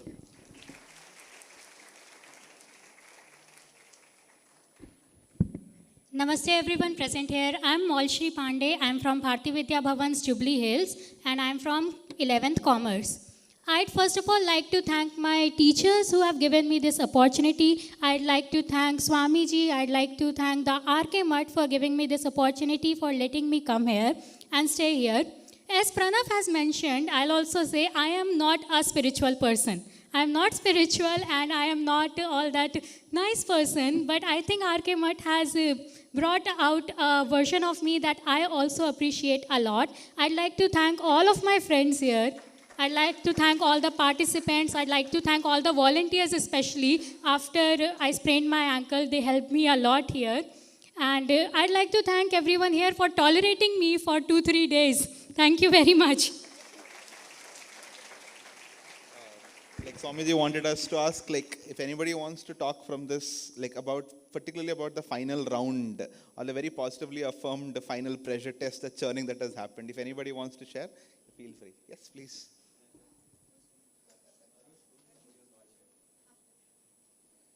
Yeah, so hello everyone, I'm Tarush and I'm from Spin Launch. So first of all, I'd like to congratulate my friends Jatin and Pranav for winning, and runners up obviously. So first of all, the story of how I competed for this is kind of funny. So our physics teacher, Anil sir, who was actually a judge for the first round. And then on the second day, he wondered, why don't I get some of my students to participate? So then on that day only, we went for the first round. And I didn't even know it was about Swami Vivekananda for the first round. But then I went from being a person who didn't know quite literally anything about the mutt to now being a finalist here and to talk about the final round, right? So we had this stress interview. And it was very exciting for me, because our judge, he kept asking us questions, keeping us in this pressure moment. And overall, the whole experience at the mutt, it's changed me in some sense that I don't think that, first of all, staying here for 3 days was a challenge in itself, right? And to be connected to this mutt and everything was really a great opportunity to have. And I thank the judges and for the people to give us this. Give me this opportunity. Thank you.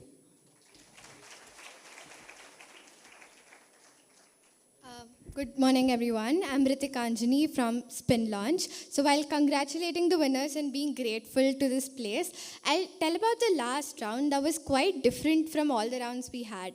The first thing is all the rounds we initially had, we had something to, prepare, maybe a speech or maybe we had to research about something. But when I got to know about the last round, we were informed about nothing. We just had to come here and stay. That's it. We had no preparation. We had no research. We didn't know what's going to happen, how it's going to turn, what is it, no details about it. So we came here, we know everyone, but not very well. So when we came here, we had to interact with these people for 2 to 3 days in various activities where we had to collaborate.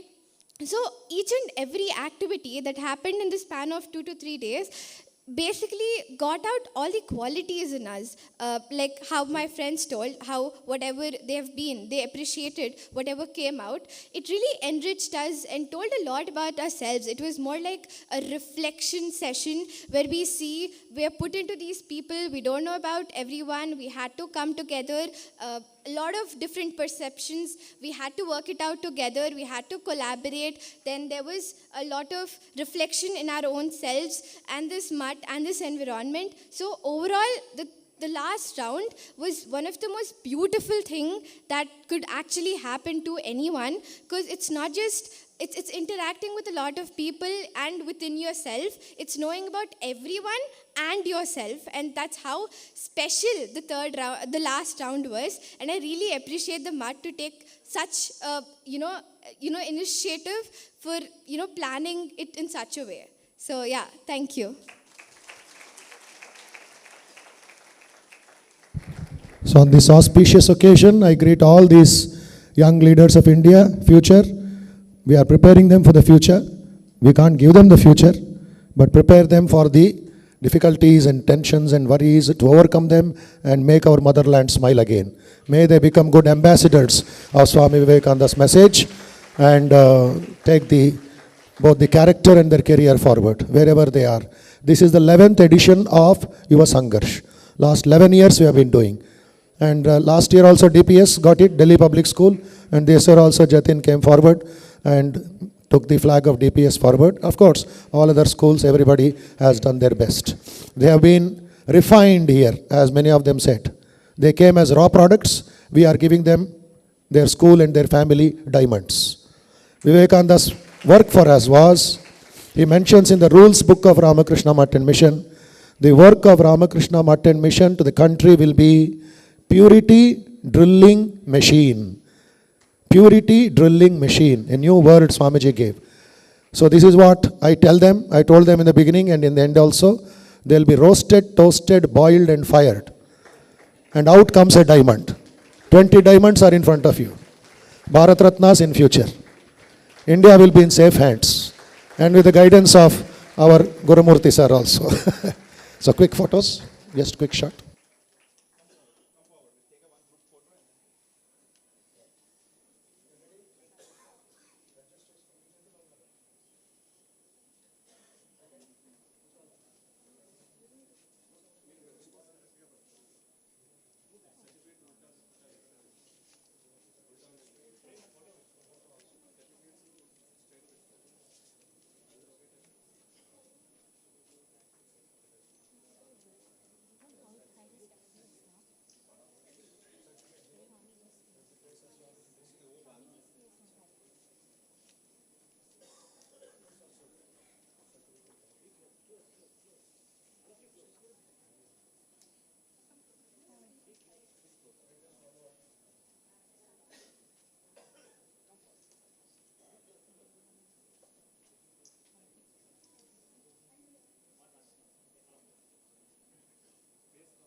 And finally, I would like to take the opportunity to acknowledge and thank all our esteemed judges. Shri L. Ravichandra Garu, the senior advocate from the High Court, Ajit Singh Ji, Achalapati Garu, and Pratyusha Amma and others. Thank you so much.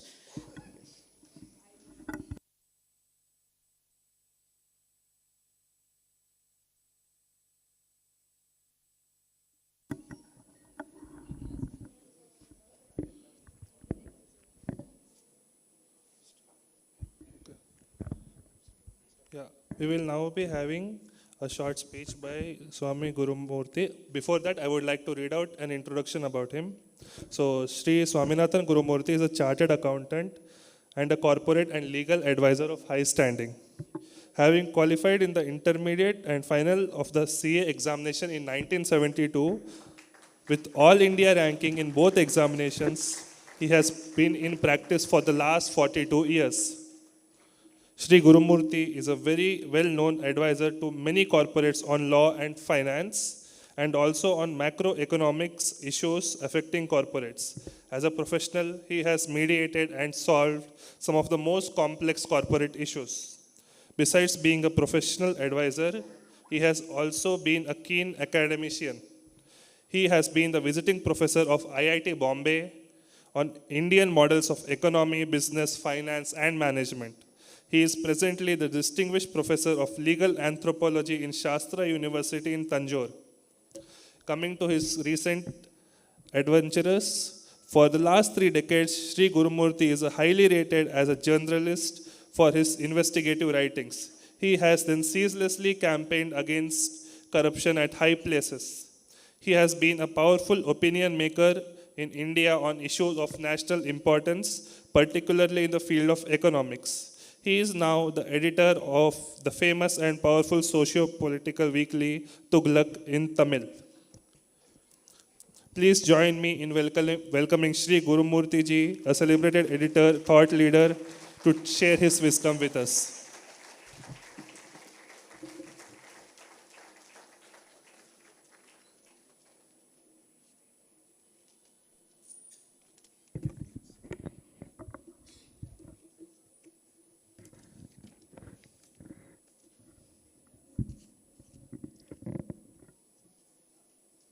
Respected Swami Bodhomayananda ji and other monks of the Ramakrishna order, and my friend Apala Prasad, and dear brothers and sisters.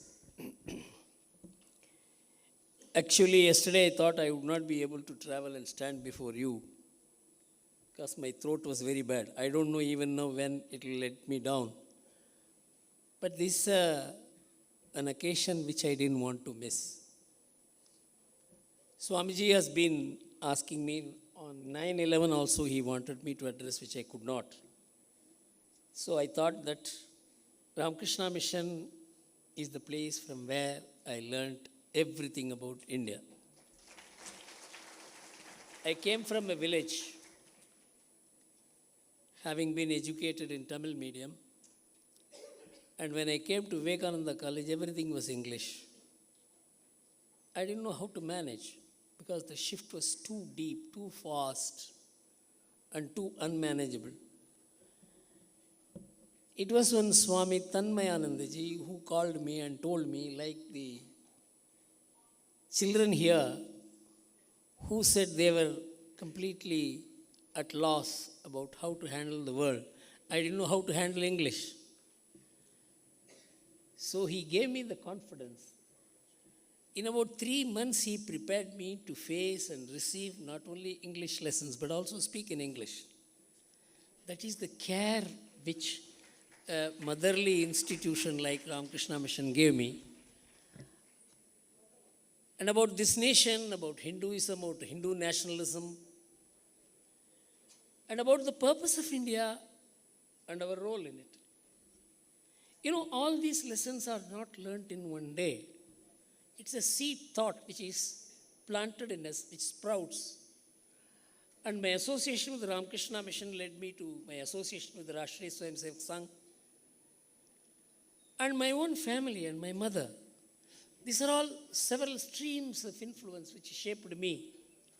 And if I am anything today,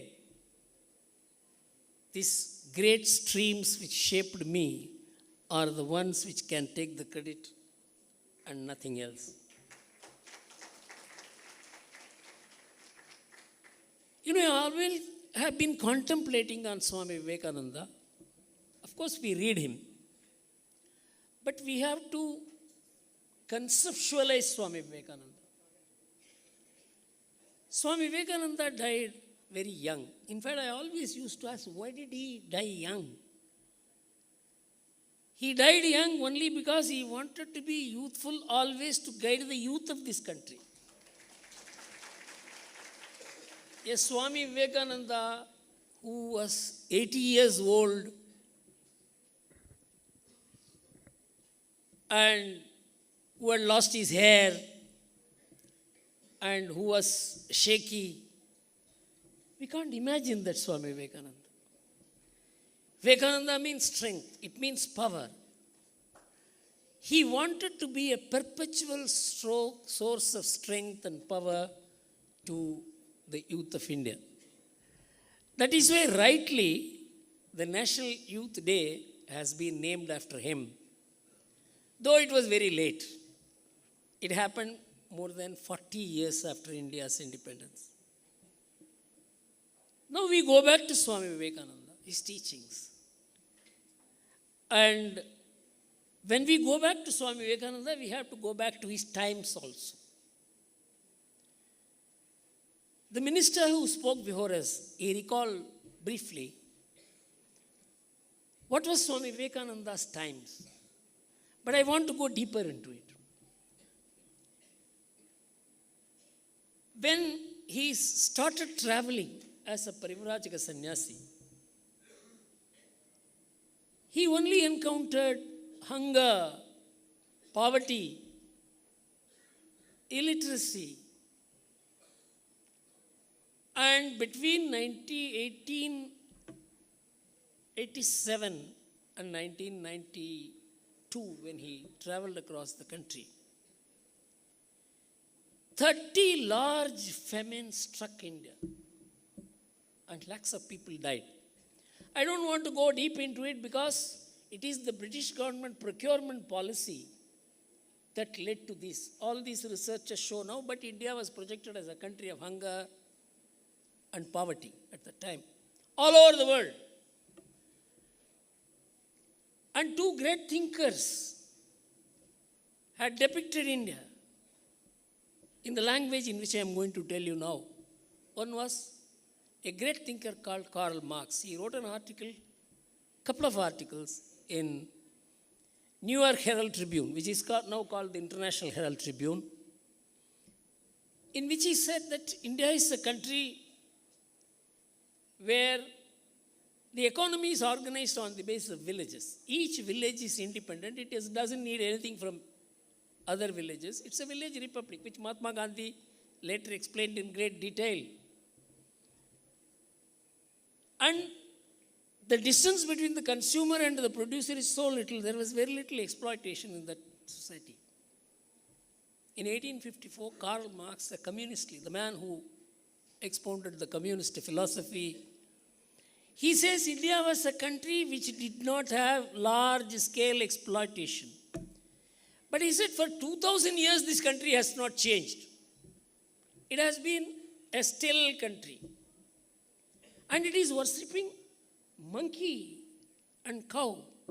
They are a semi-barbaric society.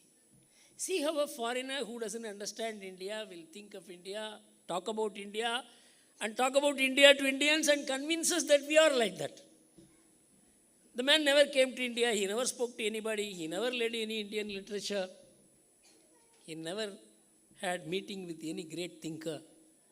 But he pronounced about India, and even today there are people who accept his thoughts and say, this is India. And then came one Max Weber. He is probably the person who built the modern Western civilization. And he was the one who said that individual initiative, enterprise, individualism, that will only shape the world.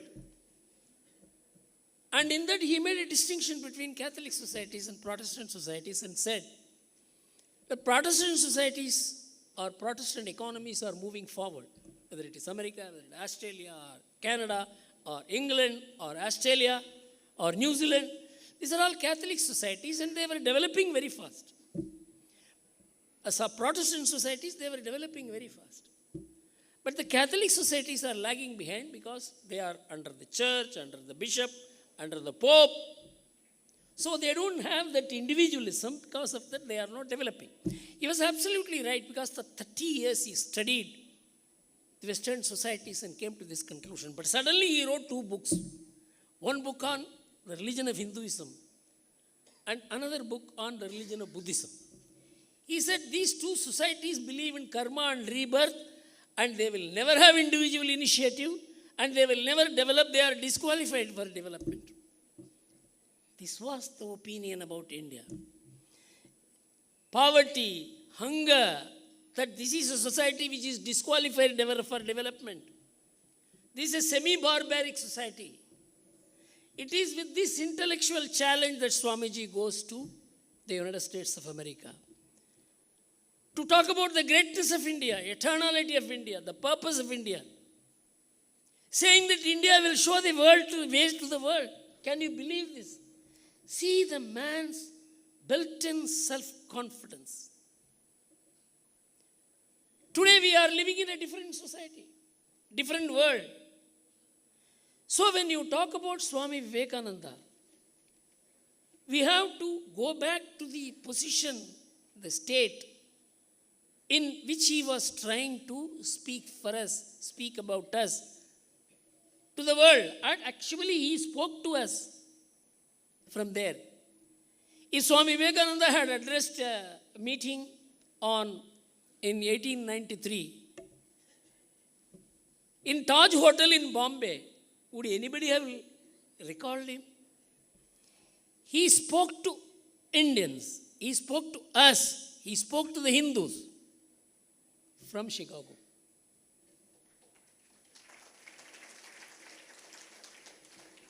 His Chicago speech transformed the entire World Parliament of Religions, which has been called to declare that Christianity was the only true faith. It's all admitted by the organizers. You must go through the archives. Now they have built several thousand pages of archives on the World Parliament of Religions. When Swami Vivekananda spoke, complete revolution was there. Everybody was shocked that there could be a religion which recognizes all religions, celebrates all religions, values all religions. This was news to them.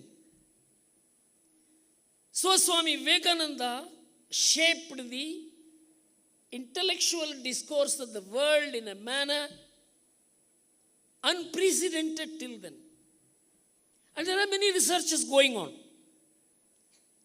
In 1994, the Harvard University started one religious pluralism project. You can go Google and get it and read.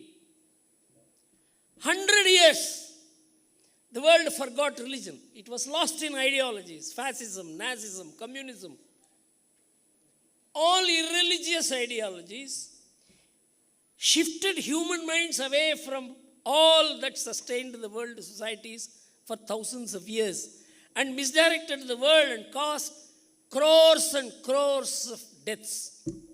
I will come to it a little later. But the fact is that for 100 years there was suspension of spirituality in the world. And in 1994, the Harvard University's document on religious pluralism, because religion and pluralism were never seen in the West as one. Religion is only one God. As Swami Vivekananda said, whether there is your God is right or my God is right, let us have a boxing match and decide. That was the debate. So there was nothing called religious pluralism.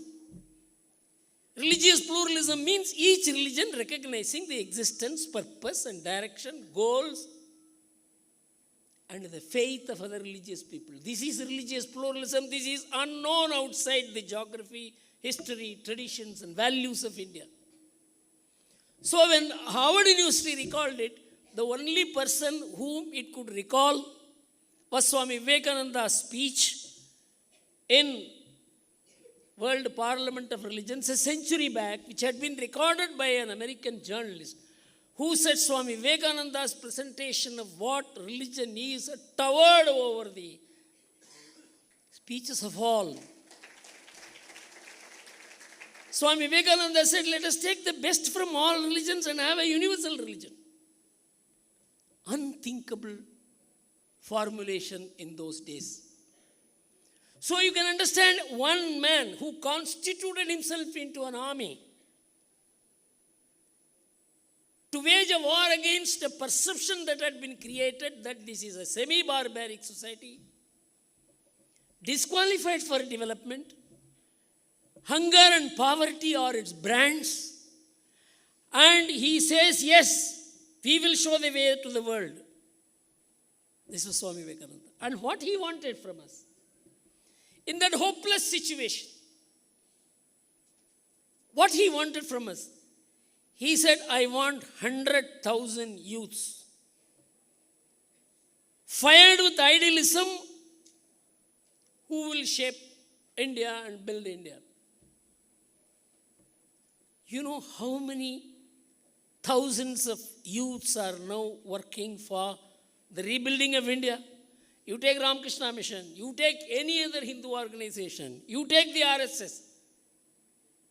It is Swami Vivekananda's seed thoughts which has sprouted as thousands and thousands of youths without asking anything for themselves, working for building India. The idea of building India through mass effort spiritually belonged to Swami Vivekananda and politically belonged to Mahatma Gandhi. They were born almost in the same decade. Swamiji was born in 1863 and Gandhiji was born in 1869. Gandhiji took the Congress to the masses. It was a petitioning organization. It used to write petitions to the British people, please do this, please do this. He co-opted the people into it and turned into a mass organization. Spiritualism was confined to the matas. It was confined to temples. Swami Vivekananda transformed spiritualism into a mass movement.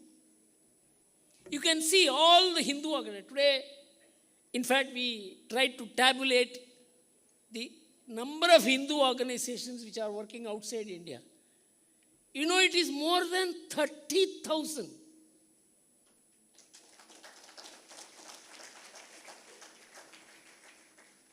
Can you believe this? This idea originated in Swamiji. One man's power, one man's thinking, one man's purpose. Swamiji says, if somebody is sitting in a cave, he thinks deeply from within. That will influence the whole world. That is what we see in Swamiji. So, Swamiji laid the foundation for India, the current India. I won't use the word modern India, because modern has become rejection of traditions. I use the word contemporary India. The freedom movement. You take anybody, whether it is a believing Gandhi or a non-believing Nehru. Both of them said it is Swami Vivekananda who shaped the freedom movement of India. He gave the philosophy. He gave the purpose. He defined the idea of India. In fact, many of you may not know that in the year 1835, Jawaharlal Nehru wrote a book called The Glimpses of World History. In fact, it's available. It's one of the most popular books. It is probably one of the best books he had written. In which at page 802, he says, Swami Vivekananda preached the concept, gospel of, he used the word gospel of Hindu nationalism, which was not against anybody. Because the word Hindu cannot be against anybody, because it accepts everybody. Such an inclusive concept that all gods, all ways of worship, all people, their customs, values are not only acceptable, but should be celebrated as diversity. You know, there is no diversity known outside India. If you keep India on the one side and the rest of the world on the other, you will see more diversity in India than the rest of the world put together. The people, their food, the dress, the number of gods. There was a time when the number of gods were more than the number of Hindus. If you want, you can have one more God. It is not that whether my God is right or your God is right, let us have a war. That was never the model of India. In fact, most people do not know because the spirituals read only spiritual texts. The political people read only Karl Marx and Max Weber. And the literarians read only Shakespeare. Or in India, maybe Ramayana and Mahabharata. But you must have an overarching helicopter satellite view to understand India of the last 2,500 years. And I will suggest an important website to you. The site name is Power Kills. That site was built by Professor Rummel of Harvard University over a 30 years of research. 30 years of research. And he has captured 2,500 years of human history where human action has killed human beings. Wars, civil wars, ideological wars, revolutions. So he has tabulated where, in which place, how many people died, how they died. And he has estimated 1.2 billion people, 120 crore people have been killed by humans. Their fellow humans have been killed by humans. Not to talk about natural disasters. In that, till the 13th century, mark this, there has been only one mass killing in India, and that was Emperor Ashoka's Kalinga War, in which 100,000 people died. How is it that when the whole world was letting blood and people were being killed, there is one geography in which there is complete peace? You can know this when you say India is a country of peace, India is a country of harmony, we have preached harmony. Unless you relate it to the historical researches done by people like that, you will not be able to have empirical evidence about how our philosophy has produced peace and harmony. This was what Swami Vivekananda, at that time he didn't have the research of Rummel. But he said peace, not conflict. This was Swami Vivekananda's message to the world. He wanted 100,000 youths, I told you, thousands and thousands of youth in different ways are doing selfless work. As I entered, I told Swamiji, there is one quote of Swamiji. Selflessness is God. In this one word, rebuilding India is summarized. If you are unselfish, you are doing God's work. God's work is rebuilding India. I am going to tell you how. Where the world is. Where it was when Swami Vivekananda was going across the West and talking about our history, our culture, our religion, our way of life. Where the world was. Where India, I told you about India. It was a written off nation. It is much better this country dies. It's a burden on us. This is how the world was thinking, not then. Even in 1978. On the basis of Max Weber and Karl Marx in 1878, Professor Ramakrishna, who was the advisor to the government of India, he was asked a question by the media. Dr. Ramakrishna, we are also a socialist society. We are following the same policies as other socialist nations. How is it that we are not developing as fast as the other socialist nations? To which Professor Ramakrishna said, yes, we may follow any policy. We can have only Hindu rate of growth. So you are disqualified our development. You can never develop. And on that basis, many of you may not have been born at that time because we experienced a painful India at that time. I was doing global practice.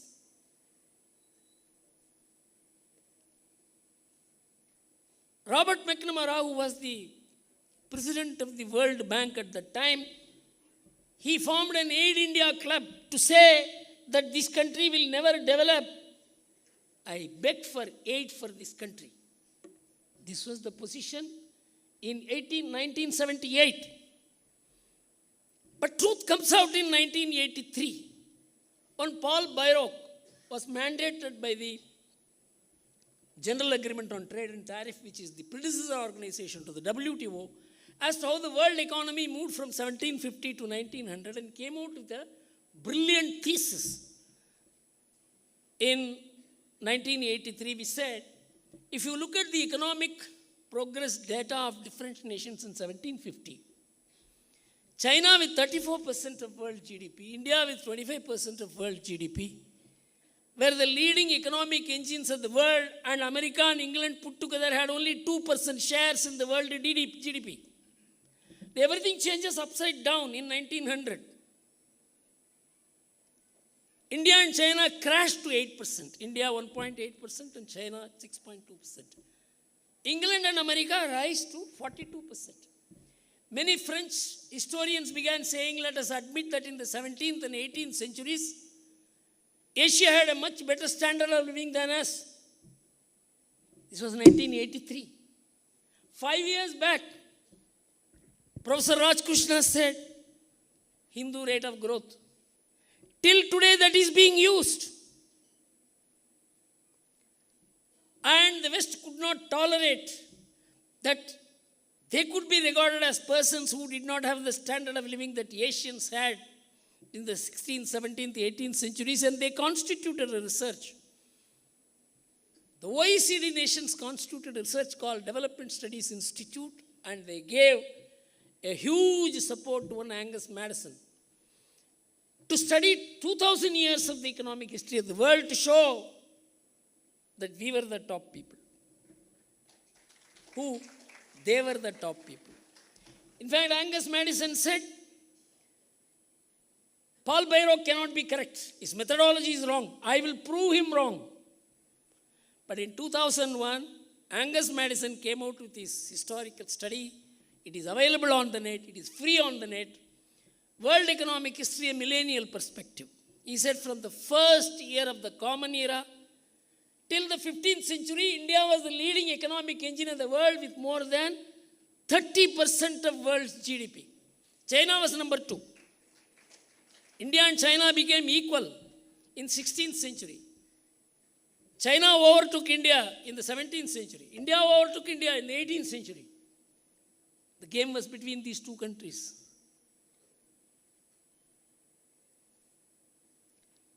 This is the truth. When Swami Vivekananda was saying that this was a great country, it was a great performer, this was not an underperformer, all this were revealed by the researchers of the Western nations themselves. Swami Vivekananda said, we are the originators of world civilization. There is a book. You must all download and read it. And both the books I am suggesting are by Greek scholars. One was Edward Pocock. This book was written in 1830. And that book is available only on the net because the British destroyed all the copies of it. In 1830, the title of the book was India in Greece. He said the entire Greek civilization was built by Indians. And if you have to define Greek mythologies, you have to compare it with the Indian mythologies. How Indian rivers have been named, Greek rivers have been named like that, the mountains, rivers. And one more, the Greeks' forefathers are who? There is one word, one philosophy. And he said philosophy means Phalasadesha, from where the Greeks came, because who are the Greeks' forefathers is not known. They were not Europeans. And so he said, we owe it to the Indians to have built the Greek civilization, which is the mother civilization of the West. So the British thought when they were conquering India, to say that their own parent civilization was built by India would mean that they have no business here. So they destroyed all the books. That book is available only on the net today. Now this happened in 1830. Another Greek, he wrote a book in 2001. He is an American Greek. The book's name is The Shape of Ancient Thought. And the author was Thomas Machiavelli. He researched for 30 years to write 30 chapters of that book. The substance of which was that what Plato and Socrates spoke about Atma or self. The laboratory was only in India. There was no laboratory in Greece. The laboratory was only in India. So he said the pre-Hellenistic Greece imported all the ideas from India, and the post-Hellenistic Greece began exporting it to India. And he also said one more thing. How India was regarded as a backward nation by the British, by the colonizers, because wherever the colonizers went, there was no language, there was no literature, there was no grammar, and there was only a dialect. And so in India also, when they thought there are the scrappy languages here and there, they didn't know what Tamil was, they didn't know what Telugu was, they didn't know what Malayalam was. And of course, Sanskrit was not a spoken language at that time. Many people did not know. They thought it was a language of the past. It had no value. The British came here in the 16th century, 17th century. And in 1870, only Sanskrit was discovered by Monier Williams. Thomas Machiavelli says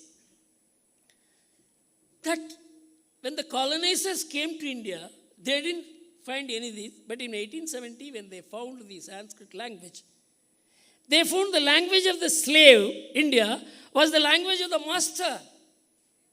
So then they said, no, it cannot be our language. This is only a subordinate language, and they converted Sanskrit into Indo-European language. This is how the Indian mind was confused. Indian mind was thoroughly confused at all times. With freedom, we should have become independent. But we didn't become independent. We continue to be the same slave in our state of mind. It took decades for India to become independent. Becoming independent. I wouldn't say we have become independent. We are becoming independent. Now I'll tell you where the world was in Swami's times. The West was ruling. It was ruling so powerfully. It was the destination of the world. Everybody wanted to go to the West. And American power reigned supreme.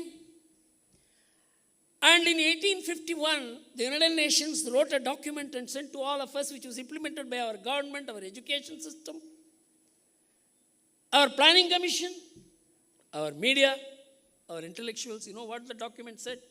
If you have to develop, you have to give up your philosophy, your culture, your value systems, and become like us. Then only you can develop.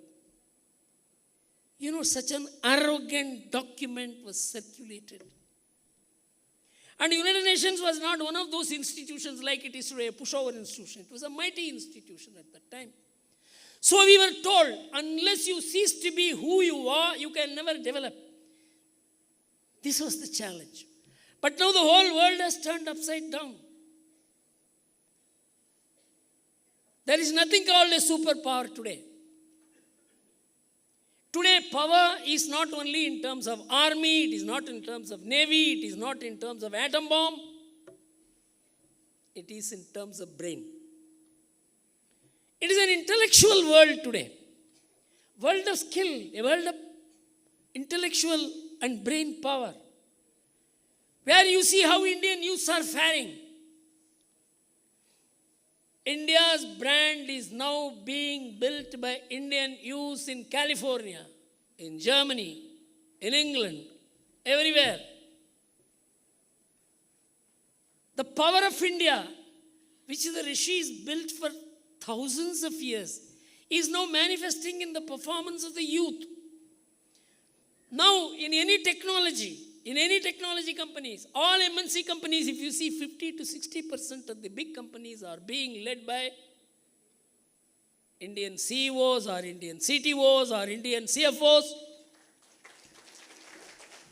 Do you mean to say this happened by accident? No. There is an acculturation of the people by the philosophy, by values, by lifestyle, by training, from family to the society level. And there has been a trade-off. We were not just a collection of individuals. We were a linked society. Tyajatyegam kulasyarte gramarte kulam tyajet gramam janapadasyarte atmate prativam tyajet. This is what Mahabharata says.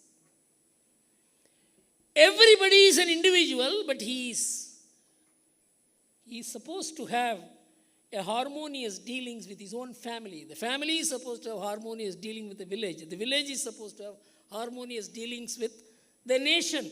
This is what constitutes the founding blocks of India.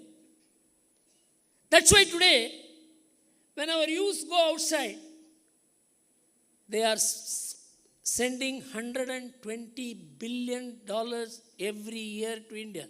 If India is surviving today, it is because of this remittance from the world. It is their link with the family. Their brothers have to be educated, sisters have to be educated and married. It's a relation-based society. We are not an individualist society.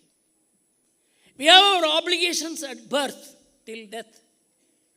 This is called dharma. I'll give you the simplest example. In America today, there is no obligation on the son or daughter to take care of the parents. Nor is there any obligation on the part of the parents to educate the children. In fact, if an American child is in the house after 15 years, the friend says, "Are you still living with your parents?"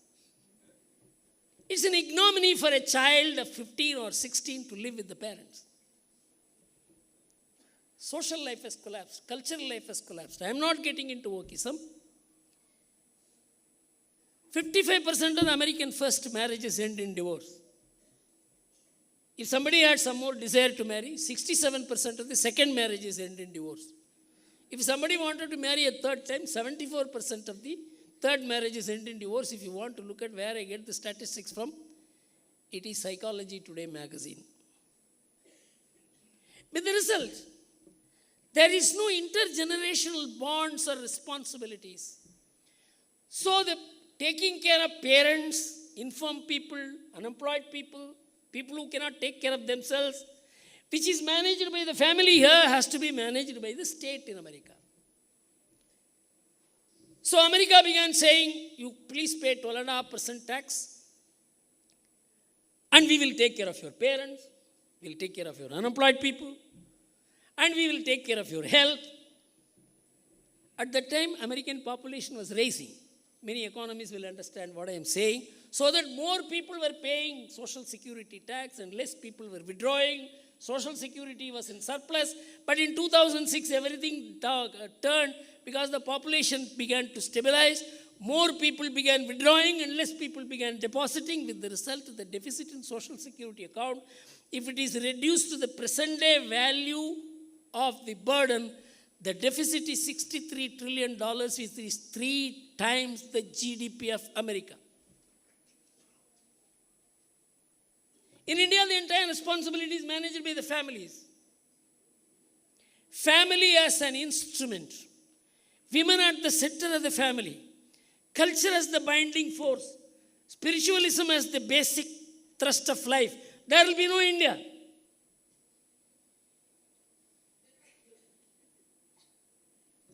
This is the integrating point. When we talk about spiritualism, it is not personal spiritualism. In fact, I learned spiritualism from my mother. She was a symbol of sacrifice. It is women who have held the families together. That is why Swami Vivekananda celebrated mothers. The modern West, unfortunately, has demeaned women. How many of you know? Till the 7th century, the church never recognized women as human beings. And even today, they are not recognized for higher purposes. And they are supposed to be teaching us how to value human beings, women. Because the religion told women are not human beings. They are less than human. The sociology and the constitution assumed this position. With the result, women did not have voting rights in America till 1924. In England till 1925. In Switzerland, can anyone say till what year the women did not have voting right? Can anyone say here? Till 1971. And they come and teach us that you must treat your women better. And our women feel, yes, we must be treated better. This is the confusion in India.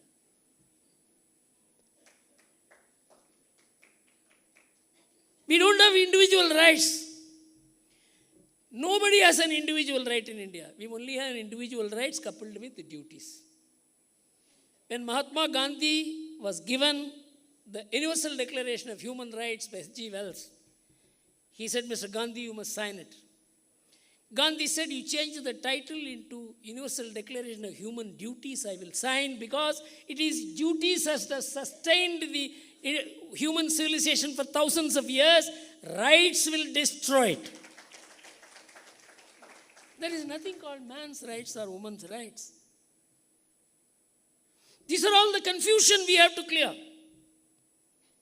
When we are because the youths of India or youths of any country in the world have been lured into believing that they have all the rights. Everybody has right, but that is subject to certain duties and obligations, which is called, Aurobindo calls the confluence of duties and responsibilities. Duties and rights is dharma. If all Indians today decide to live like Americans, what will happen? I will stay and complete my speech as to when we are recalling Swamiji, what we should be doing as individuals and as a collective nation. If all Indians decide to live like Americans, first we will disown all our parents, all our elders, all the people who are dependent on us, whether it may be sister or it may be maimed, infirm brother. If it happens, nearly 60 to 70 crore people will be standing before Narendra Modi's house for 2 square meals a day. There will be no India. Now this is about sociology, this is about culture, this is about economics, this is about state. And I will come to environment. Simplest of simple facts. We have 2.4% of global land area. America's 6.5%. And China has equal. Russia has 9% of global land area. We have 2.4% of global land area. And we have 18% of human population. And we have 30% of bovine population. We have 42% of animal cattle population. We have 8% of bioresources. We have 21% forest coverage. This is an ecological wonder. In America, with 3.5 times the size of India, its bovine and cattle population is less than 1/6 of India. The same case with China. How is it that India is able to manage this huge, complex environmental challenge? It's because of our cereal-based food. It has come out in the research. You can Google ourworldindata.com and get all the details I'm telling you now. In India, we are also meat eaters. 2/3 of India eats meat. But all of us eat cereal. Our cereal is the main food. Even those who eat meat, it's only a sabji. Because of this, our average meat consumption is 3.1 kg per head per annum. And our cereal consumption is 160 kg per annum. This is where the ecological secret of India lies. Because cereals give you 83% of the calorie value and 63% of the protein value. Meat gives you only 17% of the calorie value and 37% of the protein value. Because of this, we have been able to feed, because our entire agricultural land is used only for cereal cultivation. Our huge bovine population, cattle population, eats the waste of the cereal cultivation. See the ecological arrangement. But in America,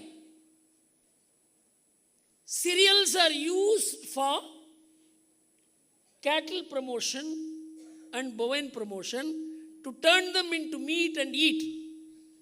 So their meat consumption is 124 kg per head per annum.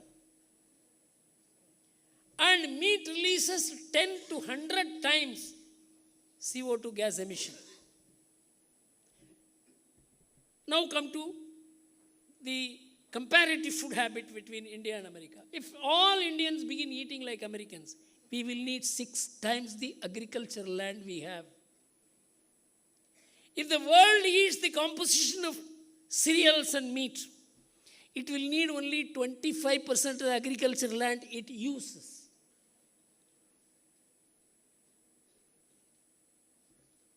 Does our education system teach any of these things? I go and address universities, colleges, IIMs, IITs, ask this question. Do you know about India? Nothing. We have 40 crore population. You know how many police stations have we? Can anyone say? We have 6,68,000 villages and towns. Can anyone in this audience say how many police stations India has? 12,800. I come from a village. My nearest police station is 6 kilometers away. In my village, when we go to the temples, we don't lock the house because in the evenings we are not supposed to close the doors of the house. This is a belief. You know what is the crime levels in India? You read the United Nations statistics. The crime rates in India are almost the lowest in the world, whether in terms of murder, whether in terms of dacoity, whether in terms of theft, whether in terms of rape. We know nothing. You read the bloody newspaper. I have been part of the newspaper for the last 35 years. The newspapers only will write what is a news. For example, we all know dogs bite human beings, isn't it? It's no news. If a newspaper publishes dog bit human beings, nobody will read. But human beings bite dogs. That will be news. Let's assume some fellow bit a dog in Chennai. Man bites a dog in Chennai. Seeing this, another madman bites a dog in Coimbatore. In Coimbatore also, man bites dog. In Tiruchi it happens. In 5 places, if human beings begin biting dogs, we tend to believe dogs have stopped biting human beings. It is the human beings who have started biting dogs. In India, the murder, the rape, the dacoities that are being reported are about 1/6 of humanity. Very little. But we are projected as the rapist nation of the world. This is the confusion about India. This confusion is because of English education. Our inability to understand and perceive India through our mother tongue, through our relationship with our parents, grandparents. The parents are happy the son or daughter is reading English well. This is the extent of perversion that has taken place. So the youths, I don't want all the youths. I want only those youths who want to be different. Everybody is interested in career. Everybody is interested in career. But we want somebody who will be interested only in the country. They are the youth Swami Vivekananda was seeking. They are the youth who will transform not only India, but India is the only hope for the world. Today there is no philosophy which teaches harmony other than India. Huge responsibility on the youth. We are all a fading generation. As Ram Jetpalani used to say, we are waiting in the lounge to take off to the other world. That is the generation to which I belong to. But youths have a much bigger responsibility. And it is that responsibility which has to be recalled and recognized. And on Swami Vivekananda's birthday, the youth who lived and died as youth has appealed to the youth of India to realize this responsibility, and thank you very much.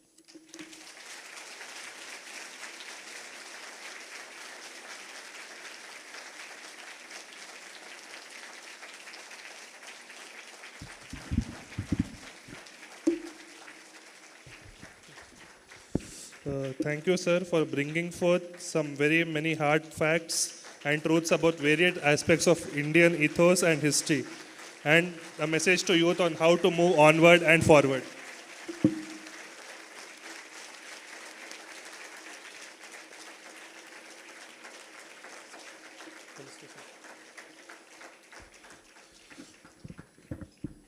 We now request Appal Prasad Raju Karo to please address us in Telugu, sharing his inspiring insights and reflections. He will be speaking in Telugu.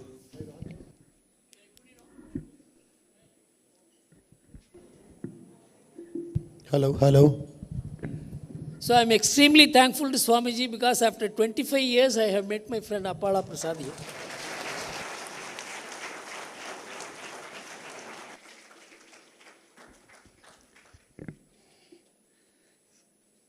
స్వామీజీ వివేకుడు కలలుగన్న భారతం గత వైభవ శిఖరాల అంచుదాక చేర్చుదాం ఇహపరాలతో కూడిన జీవనమే మన లక్ష్యం ఆ లక్ష్యం చేరుదాకా ఆగకుండా సాగుదాం ఇనుప కండరాలు సంఘ శక్తిని నుమడించగా ఉక్కు నరాలే ఉద్యమ స్ఫూర్తి ప్రేరకాలుగా విలాసాల మత్తు వదలి వివేకుని బాట నడచి స్వాభిమాన భారతాన్ని జగతిలోన నిలుపుదాం స్వామీజీ వివేకుడు కలలుగన్న భారతం గత వైభవ శిఖరాల అంచుదాక చేర్చుదాం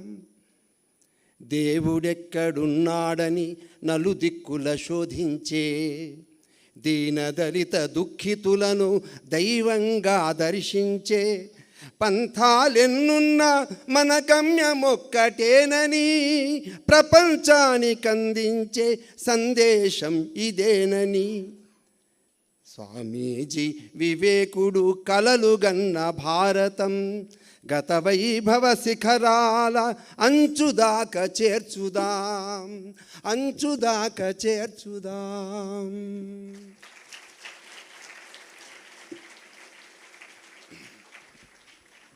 సభాయ నమః. ఈరోజు దేశమే కాదు ప్రపంచం యావత్తు స్వామి వివేకానందునికి నివాళులు అర్పిస్తున్నటువంటి సందర్భం. ఈ రోజున స్వామి బోధామయానంద స్వామి గారి పాదపద్మలకు నమస్కరిస్తూ వారు ఆదేశం ఇచ్చారు కాబట్టి నేను ఈరోజు మీ ముందు మాట్లాడే అవకాశం ఈ రామకృష్ణ మఠం యొక్క సన్నిధిలో మీతో పాలు పంచుకునే అవకాశం నాకు లభించింది. రెండవది, నేను ఈ విధంగా మాట్లాడుతున్నానంటే ఇన్ని విషయాలు మీ ముందు నేను చెప్పగలుగుతున్నానంటే దాని కారకుడు మా మార్గదర్శి శ్రీ గురుమూర్తి గారు. ఒక 17 సంవత్సరాల పాటు వారితో కలిసి పనిచేసేటువంటి అవకాశం, అదృష్టం నాకు కలిగింది. ఒక 40-45 నిమిషాలు శ్రీ గురుమూర్తి గారు ఆర్థిక, సామాజిక, ఆధ్యాత్మిక విషయాలన్నీ మీ ముందు ఉంచారు.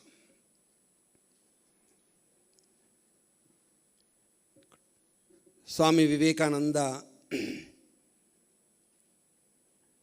40 సంవత్సరాల్లోనే ఎందుకు చనిపోయాడు అంటే, తాను చేయాల్సిన పని చేసి మిగతా పనులన్నీ మనకు అప్పయ్యి వెళ్ళిపోయాడు. ఆ పనులు మనం చేయాలి.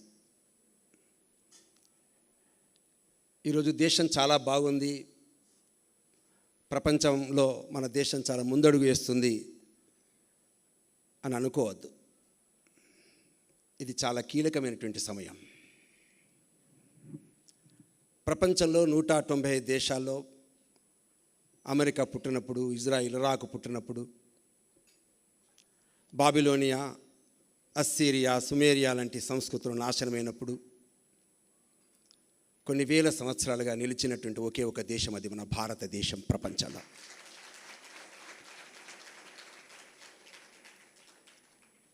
ఈ 5,000 సంవత్సరాలుగా ఈ దేశం ఎందుకుంది అంటే, ప్రపంచంలో పుస్తకాలు పుట్టినప్పుడు, అప్పటికి బైబిల్ లేనప్పుడు, ఖురాన్ లేనప్పుడు, మొదటి గ్రంథం ఋగ్వేదం, సంగచ్చద్దం సంవదద్ధం సంభో మనాంసి జానతాం, ప్రపంచంలో ఉండేటువంటి ప్రజల్ని హిందువులు, ముస్లింలు, క్రైస్తవులుగా విడదీయకుండా ప్రపంచ ప్రజలారా భుజం భుజం కలిపి, కథం కథం కలిపి మనందరం ఒకే లక్ష్యం కోసం పోరాడదామని 5,000 సంవత్సరాల క్రితం ప్రపంచానికి బోధన చేసిన ఋగ్వేదం పుట్టిన దేశం నా భారతదేశం ప్రపంచంలో.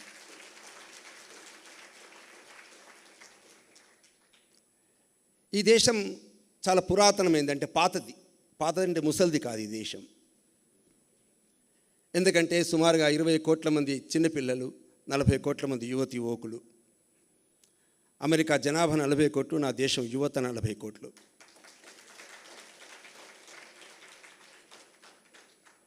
ప్రపంచంలో మనతో పాటే ఉన్నటువంటి జనాభా కలిగినటువంటి దేశం చైనా. పిల్లలు లేరు, యువకులు లేరు, ముసలి దేశం. రాబోయే శతాబ్దం నా భారతీయ శతాబ్దం ప్రపంచంలో.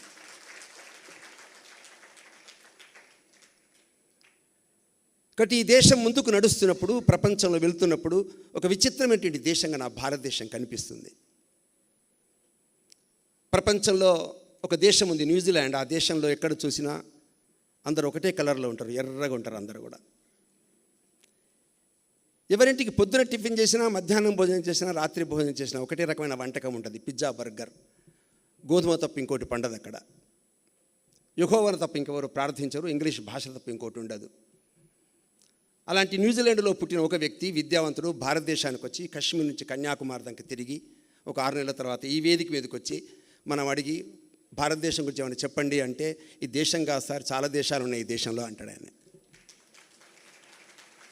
10,000కు పైగా భాషలు, 23,000కు పైగా కులాలు, కులానికి ఆచారాలు, నమ్మకాలు.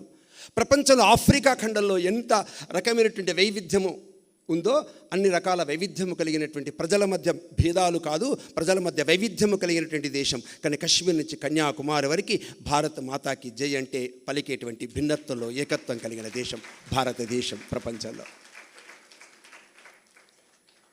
అందుకే ప్రపంచంలో అది విచిత్రమైన దేశం. కానీ దేశం విచిత్రమైనదే, కానీ ప్రపంచంలో వైవిధ్యం ఉంది. వైవిధ్యంలో ఘర్షణ లేదు, వైవిధ్యంలో సౌందర్యాన్ని చూసిన దేశం భారతదేశం ప్రపంచంలో. అందుకే ఈ దేశం తన ఐడెంటిటీని, తన ఉనికిని, తన అస్తిత్వాన్ని కోల్పోకుండా కాపాడమని కదా మన వాళ్ళు చెప్పారు. అందుకే అవతరించారు రామకృష్ణుడు ఈ దేశంలో. అందుకే అవతరించింది వారి ధర్మపత్నిగా శారదామాత. ఏం చదువుకోకున్నా రామకృష్ణ పేరు రాయమంటే రామకృష్ణ పేరు కూడా రాయడం చేతగాక రామకృష్ణ అని రాసిన రామకృష్ణ పరమహంస ప్రపంచంలో ఉండే వివిధ దేశాలతో బంతి ఆడుకోవడం కోసం ఆ బంతిని స్వామి వివేకానందుని ప్రపంచం మీద వదిలిపెట్టినటువంటి రామకృష్ణ పరమహంస పుట్టినటువంటి దేశం భారతదేశం. కాబట్టి కాపీ కొట్టొద్దు, నా దేశంగా ప్రపంచంలో ఉండాలని కోరుకుంటున్నటువంటి దేశం. 8వ తరగతి పాఠ్యపుస్తకంలో రాసి ప్రశ్నలు అడిగారు. జగన్నాథ దేవాలయం ఎక్కడుంది అని ప్రశ్న అడిగారు. ఎక్కడుంది జగన్నాథ దేవాలయం? పూరిలో ఉంది. ఆ 8th క్లాస్ పిల్లవాడు పూరి అని రాశాడు. వెనక పిల్లవాడు కూడా పూరి రాయలే. ఎందుకంటే వాడు పూరి రాసి నేను కూడా పూరి రాస్తే సార్ కొట్టేస్తాను అనుకుని వాడు పూరి రాస్తే వీడు చపాతి రాశాడు. సార్ దగ్గరికి పోయింది. సార్ చూసి రెండింటికి మార్కులు వేశాడు. ఎందుకు సార్ మీరు రెండింటికి మార్కులు వేశారంటే ఈ రెండు కూడా గోధుమ పిండితో తయారైతే అందుకే మార్కులు వేశాను. ఏమండి, ప్రపంచంలో నా దేశం ఇతరులను కాపీ కొట్టి బ్రతకమని చెప్పలే. నా దేశం నా దేశమే, అది నా భారతదేశం ప్రపంచంలో. భా అంటే కాంతి, భా అంటే వెలుగు, భా అంటే ప్రకాశం, భా అంటే సంపద, భా అంటే జ్ఞానం, భా అంటే సస్యశ్యామలం. నా భారత రాజ్యాంగంలో రాసుంటుంది India, that is Bharat. India అనేది ఇంగ్లీష్ వాళ్ళు పెట్టిన పేరు, కానీ అంతకంటే ముందు ఈ దేశం భారతదేశం. భా అంటే రాముని తమ్ముడు భరతుడు, వేదాంతాన్ని ప్రపంచానికి చెప్పిన జడభరతుడు, శకుంతల దుష్యంతల కొడుకు భరతుడు. వాళ్ళు ఇప్పటి వాళ్ళు కాదు, వేల సంవత్సరాలు లక్షల సంవత్సరాల నుంచి భూమిపైన ప్రపంచానికి మార్గదర్శనం చేస్తున్న భారతదేశం నాది ప్రపంచంలో. అందుకే ఈ దేశంలో స్వామి వివేకానంద విదేశాలకు వెళ్ళినప్పుడు, విదేశాల్లో చికాగోలో ప్రసంగించిన తర్వాత ఇంగ్లాండ్ వెళ్ళినప్పుడు ఎదురుగా కూర్చున్నటువంటి మహిళల మధ్యలో ఒక మహిళ కూర్చుని ఉంది. 28 సంవత్సరాల యువతి. వాళ్ళ అమ్మ నాన్న ఫాస్టర్స్. రాబోయేటువంటి భర్త, కాబోయే భర్త చనిపోయాడు. అశాంతితో ఆమె చర్చిలో కూర్చుని ప్రార్థనలు చేస్తూ పాటలు పాడుతుంది. ఆమెకు ఎవరో చెప్పారు, ఏమ్మా ఎందుకు అశాంతిగా ఉన్నావు? స్వామి వివేకానంద ఇంగ్లాండ్కి వస్తున్నాడు, పోయి విను ఆయన ప్రసంగాన్ని అంటే. ఆ మధ్యలో కూర్చున్నది స్వామి వివేకానంద ప్రసంగాన్ని విన్న తర్వాత దగ్గరకు వచ్చింది. స్వామీజీ, ఇప్పటివరకు నా దేశం నేను గొప్ప అనుకున్నాను. ఇప్పటివరకు ప్రపంచంలో మీ దేశం అంటే కేవలం కోతులు లేకుంటే రకరకాల సర్కస్లు ఆడేటువంటి ఒక సంస్కారం లేని, సభ్యత లేని దేశంగా భావించాను. ప్రపంచంలో మీ దేశం నాగరికత లేని దేశం కారణంగా ప్రపంచంలో ఉండే ఆంగ్లేయులు ఈ దేశాన్ని పరిపాలిస్తుంటే సరైనదని భావించాను. కానీ మీ ప్రసంగం విన్న తర్వాత ప్రపంచంలో ఉత్కృష్టమైనటువంటి లక్ష్యం కోసం పుట్టిన మీ దేశం చూసిన తర్వాత నేను ఈ దేశంలో ఉండను, మీ దేశానికే వస్తాంది. ఈ దేశానికి వచ్చింది. ఆమె పేరు మార్గరెట్ ఎలిజబెత్ నోబుల్. పేరు మార్చుకుంది సోదరి నివేదిత. శారదామాత ఒడిలో కూర్చుని చీర కట్టుకోవడం నేర్చుకుని, ముగ్గు నేర్చుకుని, భారత రామాయణాలు నేర్చుకుని, ఈ దేశంలో ఈశాన్య ప్రాంతాల్లో చిన్నపిల్లల్ని కూర్చోబెట్టుకుని సీతామాత గురించి, ద్రౌపది గురించి, పురాణ ఇతిహాసాల గురించి కథలు చెప్తూ ప్లేగు వ్యాధితో చనిపోతున్నటువంటి వ్యక్తులందరినీ కూడా పరామర్శించి ఓదార్చి, చిన్నపిల్లల కుటుంబాలన్నీ కూడా ఓదార్చి 13 ఏళ్ళు దేశం కోసం సేవించి శ్రమించి డార్జిలింగ్లో సమాధి అయినప్పుడు ఆయన పేరు రాస్తుంది. 13 ఏళ్ళు దేశ మాత కోసం సేవించి శ్రమించినటువంటి సోదరి నివేదిత కర్మభూమి నా భారతదేశం ప్రపంచంలో. ఏమంటే వేల కిలోమీటర్ల దూరం నుంచి వచ్చిన ఒక మహిళ ఈ దేశంకో సేవ చేసినప్పుడు ఈ దేశంలో పుట్టిన మహిళ ఎందుకు సేవ చేయకూడదు? ప్రపంచంలో ఎక్కడో మూలలో ఉండి మన భాష కానిది, మన యాస కానిది, మన సిద్ధాంతం తెలియదు, మన పురాణ ఇతిహాసాలు తెలియనటువంటి ఒక మహిళ స్వామి వివేకానందుని యొక్క ఒక 20 నిమిషాల ప్రసంగానికి ఈ దేశం యావత్తు అన్ని విషయాలు గ్రహించిన ఆ మహిళ, ఈ దేశంలో పుట్టిన అన్ని విషయాలు తెలిసిన ఒక మహిళకి ఈ దేశం తెలిసి ఉంటే, ఈ భారతం అర్థమై ఉంటే, అధ్యయనం చేసి ఉంటే ఈ దేశంలో ఇంకా సేవ జరిగేది, ఈ దేశం ఎంత ఉత్కృష్టమయ్యేది ప్రపంచంలో. అంటే స్వామి వివేకానంద ఒక్కడే 4 సంవత్సరాల పాటు 4000 మంది విదేశీయుల్ని భారత మాత కాళ్ళ ముందు అధీనం చేసి పదాక్రాంతం చేసిన ధీర పురుషుడు పుట్టిన దేశం నా భారతదేశం ప్రపంచంలో. మిత్రులారా, స్వామి వివేకానంద చికాగో సభలో మాట్లాడుతున్నప్పుడు 20 నిమిషాల పాటు ఏమండి ఉత్తుంగ తరంగాలుగా చప్పట్లు కొడుతున్నప్పుడు, హర్షధ్వానాలు చేస్తున్నప్పుడు, ప్రసంగం పూర్తయితే కిందికి వచ్చి ఆటోగ్రాఫ్లు తీసుకుంటున్నప్పుడు, అందరూ ప్రశంసిస్తున్నప్పుడు ఆ రోజు రాత్రి స్వామి వివేకానంద ఎంత హాయిగా నిద్రపోయి ఉండాలి. హర్షధ్వానాలతో, పొగడతలతో, ప్రశంసలతో మొత్తము ఆ యొక్క సమాజం అంతా, పాశ్చాత్య సమాజం అంతా పొగుడుతుంటే ఆ పొగడతల మధ్యలో హాయిగా ఆనందంగా ఉండాలి. ఆ రోజు రాత్రి నిద్రపోలేదు స్వామి వివేకానంద. మంచం మీద పడుకుండి అక్కడి నుంచి కిందికి దొర్లి, కింది నుంచి మళ్ళీ పైన పడుకుండి, పరుపులో ఉండి కింది నుంచి దొర్లాడి, ఆ విధంగా పశ్చిమాన ఉండేటువంటి దేశాల వైపు చూస్తూ తూర్పున ఉండేటువంటి దేశాలని చూస్తూ ఏమండి స్వామి వివేకానందని రాత్రి నిద్ర లేకుండా చేసింది ఏమిటి? స్వామీజీ, దోమలు కుట్టాయా? రాత్రి నిద్ర పట్టలేదా? శారీరకంగా ఇబ్బంది అయిందా? నాకు శారీరకంగా ఇబ్బంది కాలేదు. నేను పశ్చిమ వైపు చూస్తున్నప్పుడు అక్కడ ఉండేటి నా భారతదేశం కనిపించింది. నా భారత మాత దీన, దళిత, దుఃఖిత, వేదనతో కనిపిస్తుంది. లక్షలాది మంది అభాగ్యులు, నిర్భాగ్యులు నా భారతీయులు కనిపిస్తుంటే వేదనతో నా హృదయం ఉప్పొంగిందని ఆ విధంగా భావించినటువంటి కరుణాంతరంగుడు స్వామి వివేకానంద పుట్టిన దేశం నా భారతదేశం. మిత్రులారా, కాబట్టి స్వామి వివేకానందుని ప్రపంచమంతా ఎందుకు యావత్తు పర్యటన చేయవలసి వచ్చిందంటే అతని హృదయంలో అతని హృదయంలో సానుభూతి, ఈ దేశంలో ఉండేటువంటి సామాన్య ప్రజల యొక్క ఆవేదనని అర్థం చేసుకున్నవాడు. అన్నార్తులు, క్షుధార్తులు, ఈ సమాజంలో ఉన్నటువంటి వాళ్ళకి ఏదో ఒక సేవ చేయాలనే తపన ప్రపంచంలో అన్ని దేశాల వైపు, అన్ని మార్గాల వైపు పరిగెత్తించింది స్వామి వివేకానందని. అటువంటి స్వామి వివేకానంద ఈ రోజున ఏమండి కాలానికి అతీతమైనటువంటి పద్ధతిలో ఎన్ని కాలాలు వచ్చినా, ఎన్ని కష్టాలు వచ్చినా నిలబడగలిగేటువంటి ఒక మిషన్, రామకృష్ణ మిషన్ని 127 సంవత్సరాలుగా ఇవాళ నడుస్తుంది అంటే స్వామి వివేకానందుని యొక్క ధీర పురుష లక్షణం కాదా ఈ దేశంలో? స్వామి వివేకానంద ఒక సంఘటనకర్త. స్వామి వివేకానంద ఆ రోజున మనకి అవతార పురుషుడు కావచ్చును, కానీ స్వామి వివేకానంద ఏమన్నాడు తెలిసిన? అహంకారంతో, గర్వంతో విర్రవీగలే. ఈ మొత్తము ప్రపంచ విజేతగా నిలుస్తున్నప్పుడు, నా జ్ఞాన జ్యోతిని ప్రపంచంలో వెలుగుతున్నప్పుడు, నా హైందవ ధర్మ జ్యోతిని పతాకాన్ని ఎగరేస్తున్నప్పుడు, నేను నడుస్తున్నప్పుడు నాకు ఎవరు కనిపించారు? ఇద్దరు కళ్ళ ముందు నాకు కనిపించారు. మా అమ్మ భువనేశ్వరి దేవి, మా గురువులు రామకృష్ణ పరమహంస. వినమ్రత, విధేయత. ఏమండి వినమ్రత, విధేయత మనిషిని ఎంత ఉన్నతంగా ఉంచిందో ఆలోచించండి సుమా. కాబట్టి స్వామి వివేకానంద 40 సంవత్సరాలు బతికుండకపోవచ్చు, కానీ స్వామి వివేకానంద అందించిన ఈ సందేశం ఉందే, ఈ సందేశాన్ని ముందుకు తీసుకుపోవాల్సిన అవసరం ఉంది మిత్రులారా. ఈ దేశంలో ఉండే 140 కోట్ల మంది ప్రజల్లో ఈ రోజున కూడా గురుమూర్తి గారు చెప్తున్నారు, ఇప్పటికీ భారతదేశంలో చాలామంది అన్నము లేక అల్లలాడుతున్న వాళ్ళు ఉన్నారు.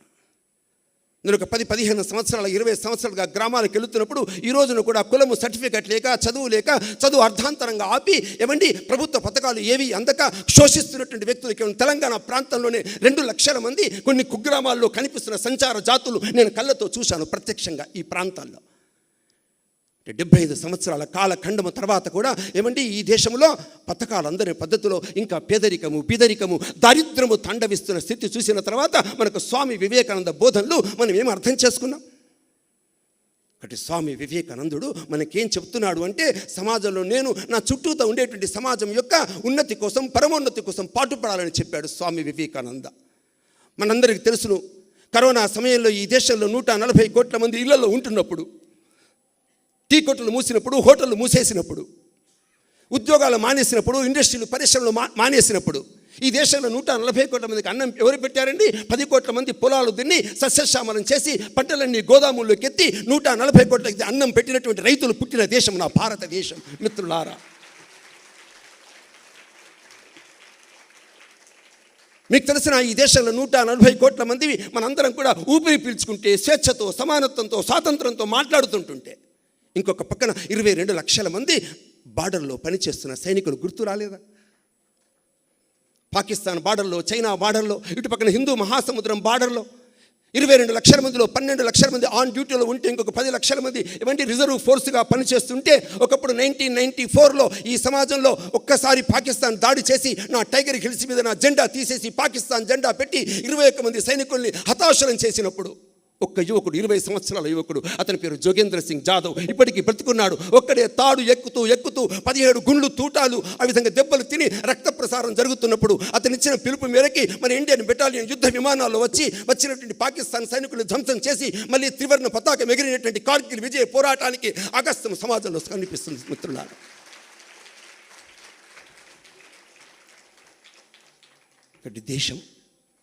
దేశంలో ఇంతమంది సమాజంలో పాటుపడుతున్నారు. ఇంకొక పక్కన నా దేశంలో ఇవాళ కుటుంబాలు ఉన్నాయి. ఇందాక చెప్పారు గురుమూర్తి గారు, మనకు చెప్పారు ఎన్ని కుటుంబాలు ఉన్నాయి భారతదేశంలో. 32 కోట్ల కుటుంబాలు ఉన్నాయి. 32 కోట్ల కుటుంబాలు అమ్మ నాన్నలు ఎవరి గురించి ఆలోచిస్తున్నారు? వాళ్ళ సెల్ఫిష్ కోసం ఆలోచిస్తున్నారా? మన కుటుంబంలో సభ్యుల గురించి ఆలోచిస్తున్నారా? అట్లా 32 కోట్ల మంది ఏమంటే త్యాగమూర్తులు కలిగినటువంటి దేశం భారతదేశం. సైనికులు కలిగిన భారతదేశం, త్యాగమూర్తులు, రైతులు కలిగిన భారతదేశం. వీళ్ళందరినీ స్ఫూర్తి పొందడం కోసం కదా. అందుకే స్వామి వివేకానంద తన యొక్క దేశం నుంచి, తన సమాజం నుంచి స్ఫూర్తి పొంది అధ్యయనం చేస్తూ సమాజంలో ఒక ధీర పురుషుడిగా 2 అంశాలు తీసుకొని, ఏమిటది? ఒకటి త్యాగము, రెండవది సేవ, సాక్రిఫైస్ అండ్ సర్వీస్. ఇవి 2 మాత్రమే నా ధ్యేయము, నా లక్ష్యాలను గమనించి ముందుకు సాగమని చెప్పిన వివేకానందుడి కర్మభూమి, జన్మభూమి నా భారతదేశం మిత్రులారా. కాబట్టి ఆ సందేశాన్ని తీసుకుని ముందుకు వెళ్ళాలని భావిస్తూ, నాకు ఇచ్చిన సమయం కొద్ది సమయమే, అందరికి కూడా ఆకలి అవుతున్నటువంటి సమయం, నేను చివరిగా ఒక పాట పాడి నా యొక్క ప్రసంగాన్ని ముగిస్తాను. ఇందాక చెప్పాను జోగేంద్ర సింగ్ జాదవ్ 20-25 సంవత్సరాల యువకుడు. ఆయన అడిగారు, జోగేంద్ర సింగ్, అటు పక్కన దాడులు చేస్తే మీ అమ్మ గుర్తురాలే? తూటాలు తగిలి గాయమై రక్తం కారుతుంటే మీ అమ్మ గుర్తురాలే? నీ భార్య కడుపులో గర్భంలో శిశువు గుర్తురాలే? మీ ఇల్లు గుర్తురాలే? జోగేంద్ర సింగ్ యాదవ్ చెప్పాడు, నాకెవరు గుర్తురాలే, ఒక్కరు గుర్తొచ్చారు, భారతమాత నాకు గుర్తొచ్చింది.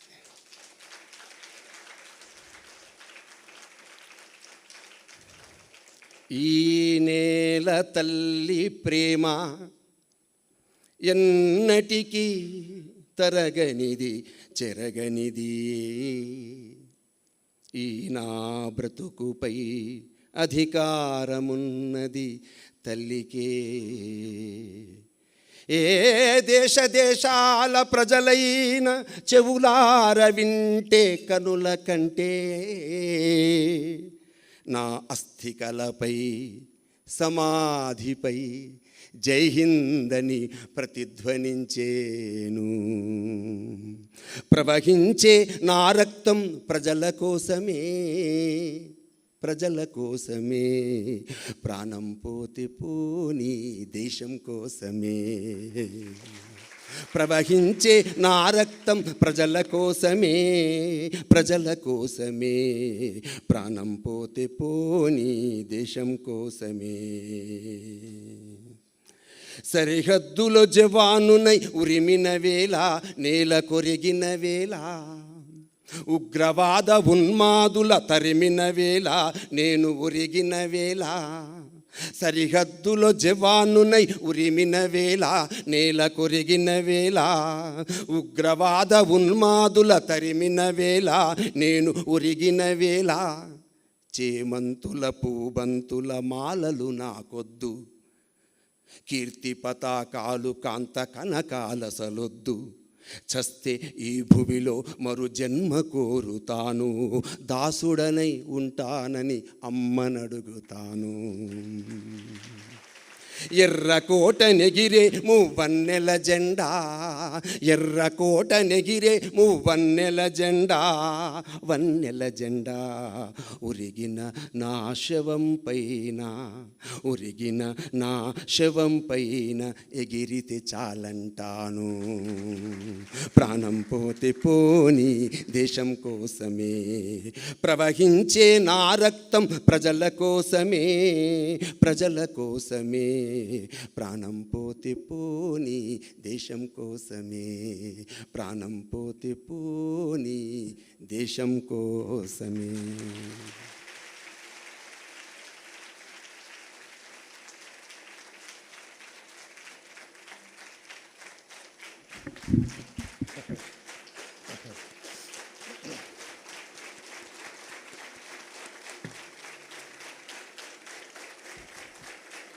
ఇంకొంచెం భారతదేశం కోసం కొట్టచ్చు శబ్దం, శబ్దం.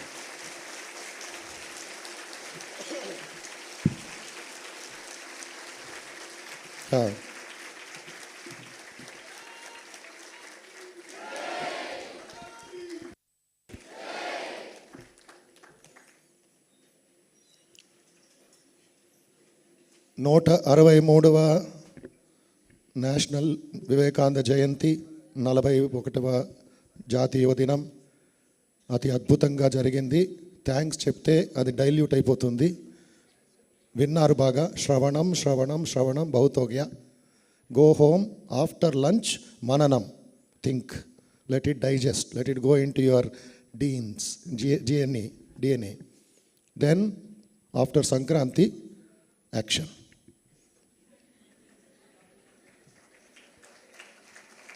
We have to give a report to Swami Vivekananda on his 164th birthday, January 12th, 2026.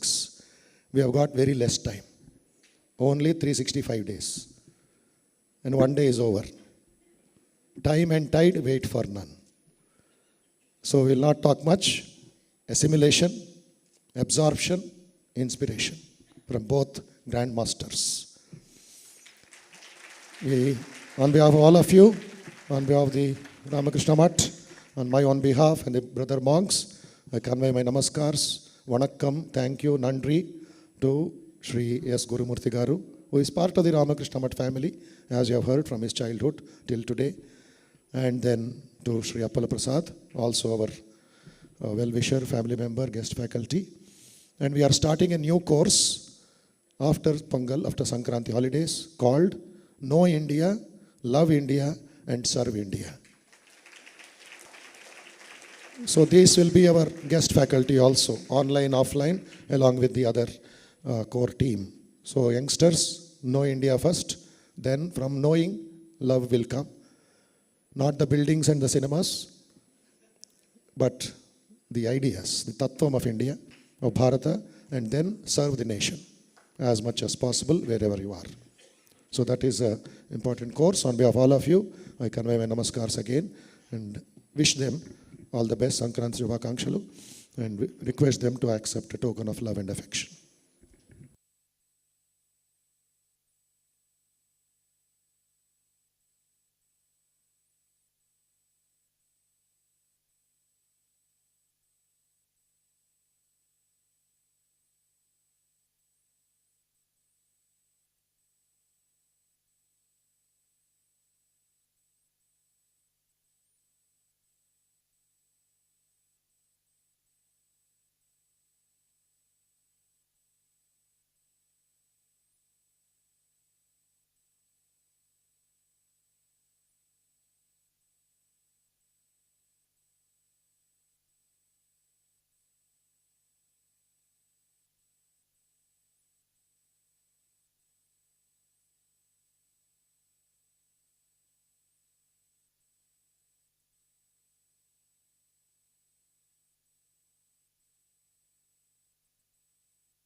Only one more small program of 10 minutes, but Sri Gurumurti has to catch a flight at 3:30, so he'll have a small little lunch prasadam and leave.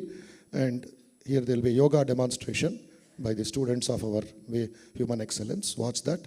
And then everybody will get lunch prasadam on the other side of the campus, later certificates online, then gift books. Everything will come in line after the cultural program is over. The yoga demonstration is over. Because yoga is also part of good health and the science of fitness.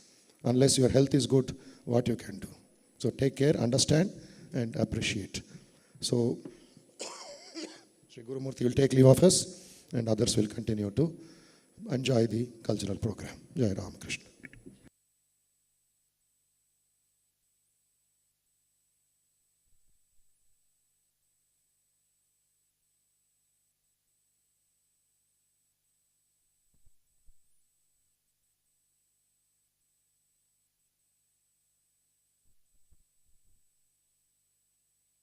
Please be seated. Please be seated. Please be seated. The program is not yet done. Please settle down.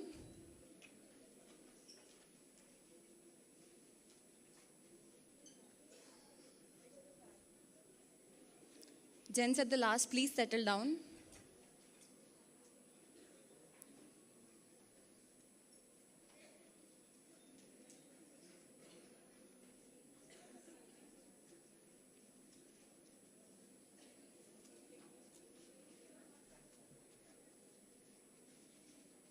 Today, as we commemorate National Youth Day, we draw inspiration from the timeless words and vision of Swami Vivekananda.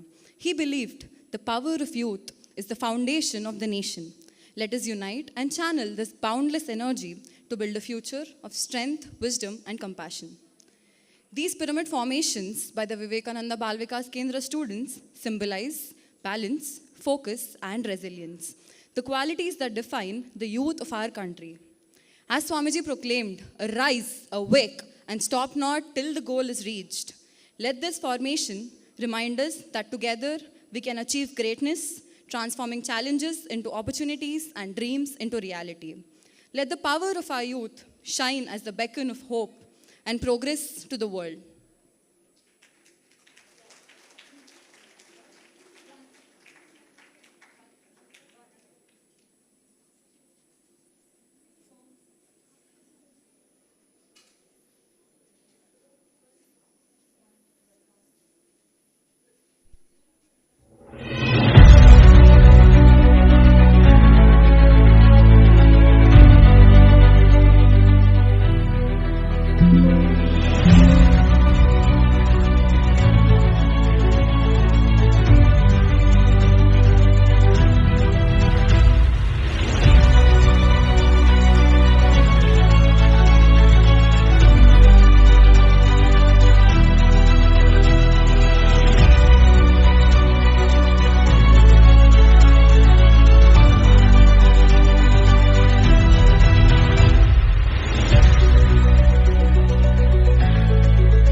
Okay, that was a wonderful performance.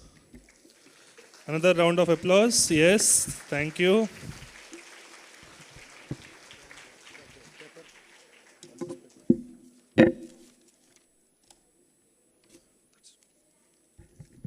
Before we close, one announcement for this side of the team. The ladies only. Gents, close your ears. Very important for your own transformation, your own inspiration, and your own progress. There is a youth convention for girls only, ladies only, on 7th of February. Okay? It is organized by Sri Ramakrishna Sharda Mission, which Vivekananda wanted to start in the name of Mother Sharda Devi. So it is there in Guntur Center, Andhra. So they are organizing in Hyderabad for the welfare of the Telangana girls, and others also will be joining. So it will be on 7th of February. So one day program, morning till night, lunch, tea, snacks, etc. Transport also will be taken care, or sometime from your college also. So all of you can register for it, and that will be held in Kanna Shantivanam. Okay, about 40 kilometers near the airport, in a spacious auditorium, etc., with good food and good place and lot of listening, thinking and discussion with Matajis and scholars and professors. So please note, tell your school or college also, invitations will come to your college. But here Dr. Uma Devi is there, who is the coordinator for Hyderabad. She is home science faculty, retired professor. So she will take care. After the lunch, she will be there in the Human Excellence. You can register your names or give your phone number. They will contact you. 8th and 9th of February, Saturday, Sunday, it will be for elders, ladies, residential camp. Okay, spacious accommodation, etc. Kanna Shantivanam, very famous, and where heartfulness meditation classes are conducted. So there, residential camp for elders. So all the details Amma will tell. There are certain points, regulations. Read that and participate. This is special invitation for girls only. And I request all the husbands and fathers and mothers to give permission for 3 days. Otherwise, 1 hour చేస్తారు అని మీరు గొడవ చేస్తే వాళ్ళని ఎవరు చూసుకుంటారు? Gurumurthy was telling, first take care of the mothers and Mother India will smile again. So announcement for the very important function now, which is called Madhya Pradesh Puja. Kadapu. Madhya Pradesh means Kadapu. Stomach Puja, Bhojanam. If Bhojanam is there, UP will work, Uttar Pradesh. Okay? Now Uttar Pradesh is not working because this is ringing bells. Telangana is sleeping. Nahi chalega. Take rest, 3-4 days, Pongal holidays. Thank you all, and hope you have been stimulated with the thoughts, with the ideas. I thank the colleges for sending all of you, whether NCC or Scouts and band. So many people participated. And those who did not see that 18.5 feet mural, Vivekananda inspiring, it is displayed. It is always there, inspiring vision of Swamiji on the way to where you'll have lunch. Vivekananda Institute of Human Excellence building. 18.5 feet Swamiji with 3.5 feet of foundation. That is 21 feet. Vivekananda is blessing you, inspiring you, guiding you from today onwards. So we'll just chant Shanti Mantra and disperse. Where you'll serve lunch? Okay, this you announce. Om Shanti Shanti. Om Shanti Shanti Shanti. Hari Om Tat Sat. Shri Ramakrishna Arpanam. Loka Samasta Sukhino Bhavantu. Jai Swami Vivekananda Maharaj ki. Bharat Mata ki. Bharat Yuvakon ki. All the best. See you all again and again. Announcements for before you leave, announcement for lunch.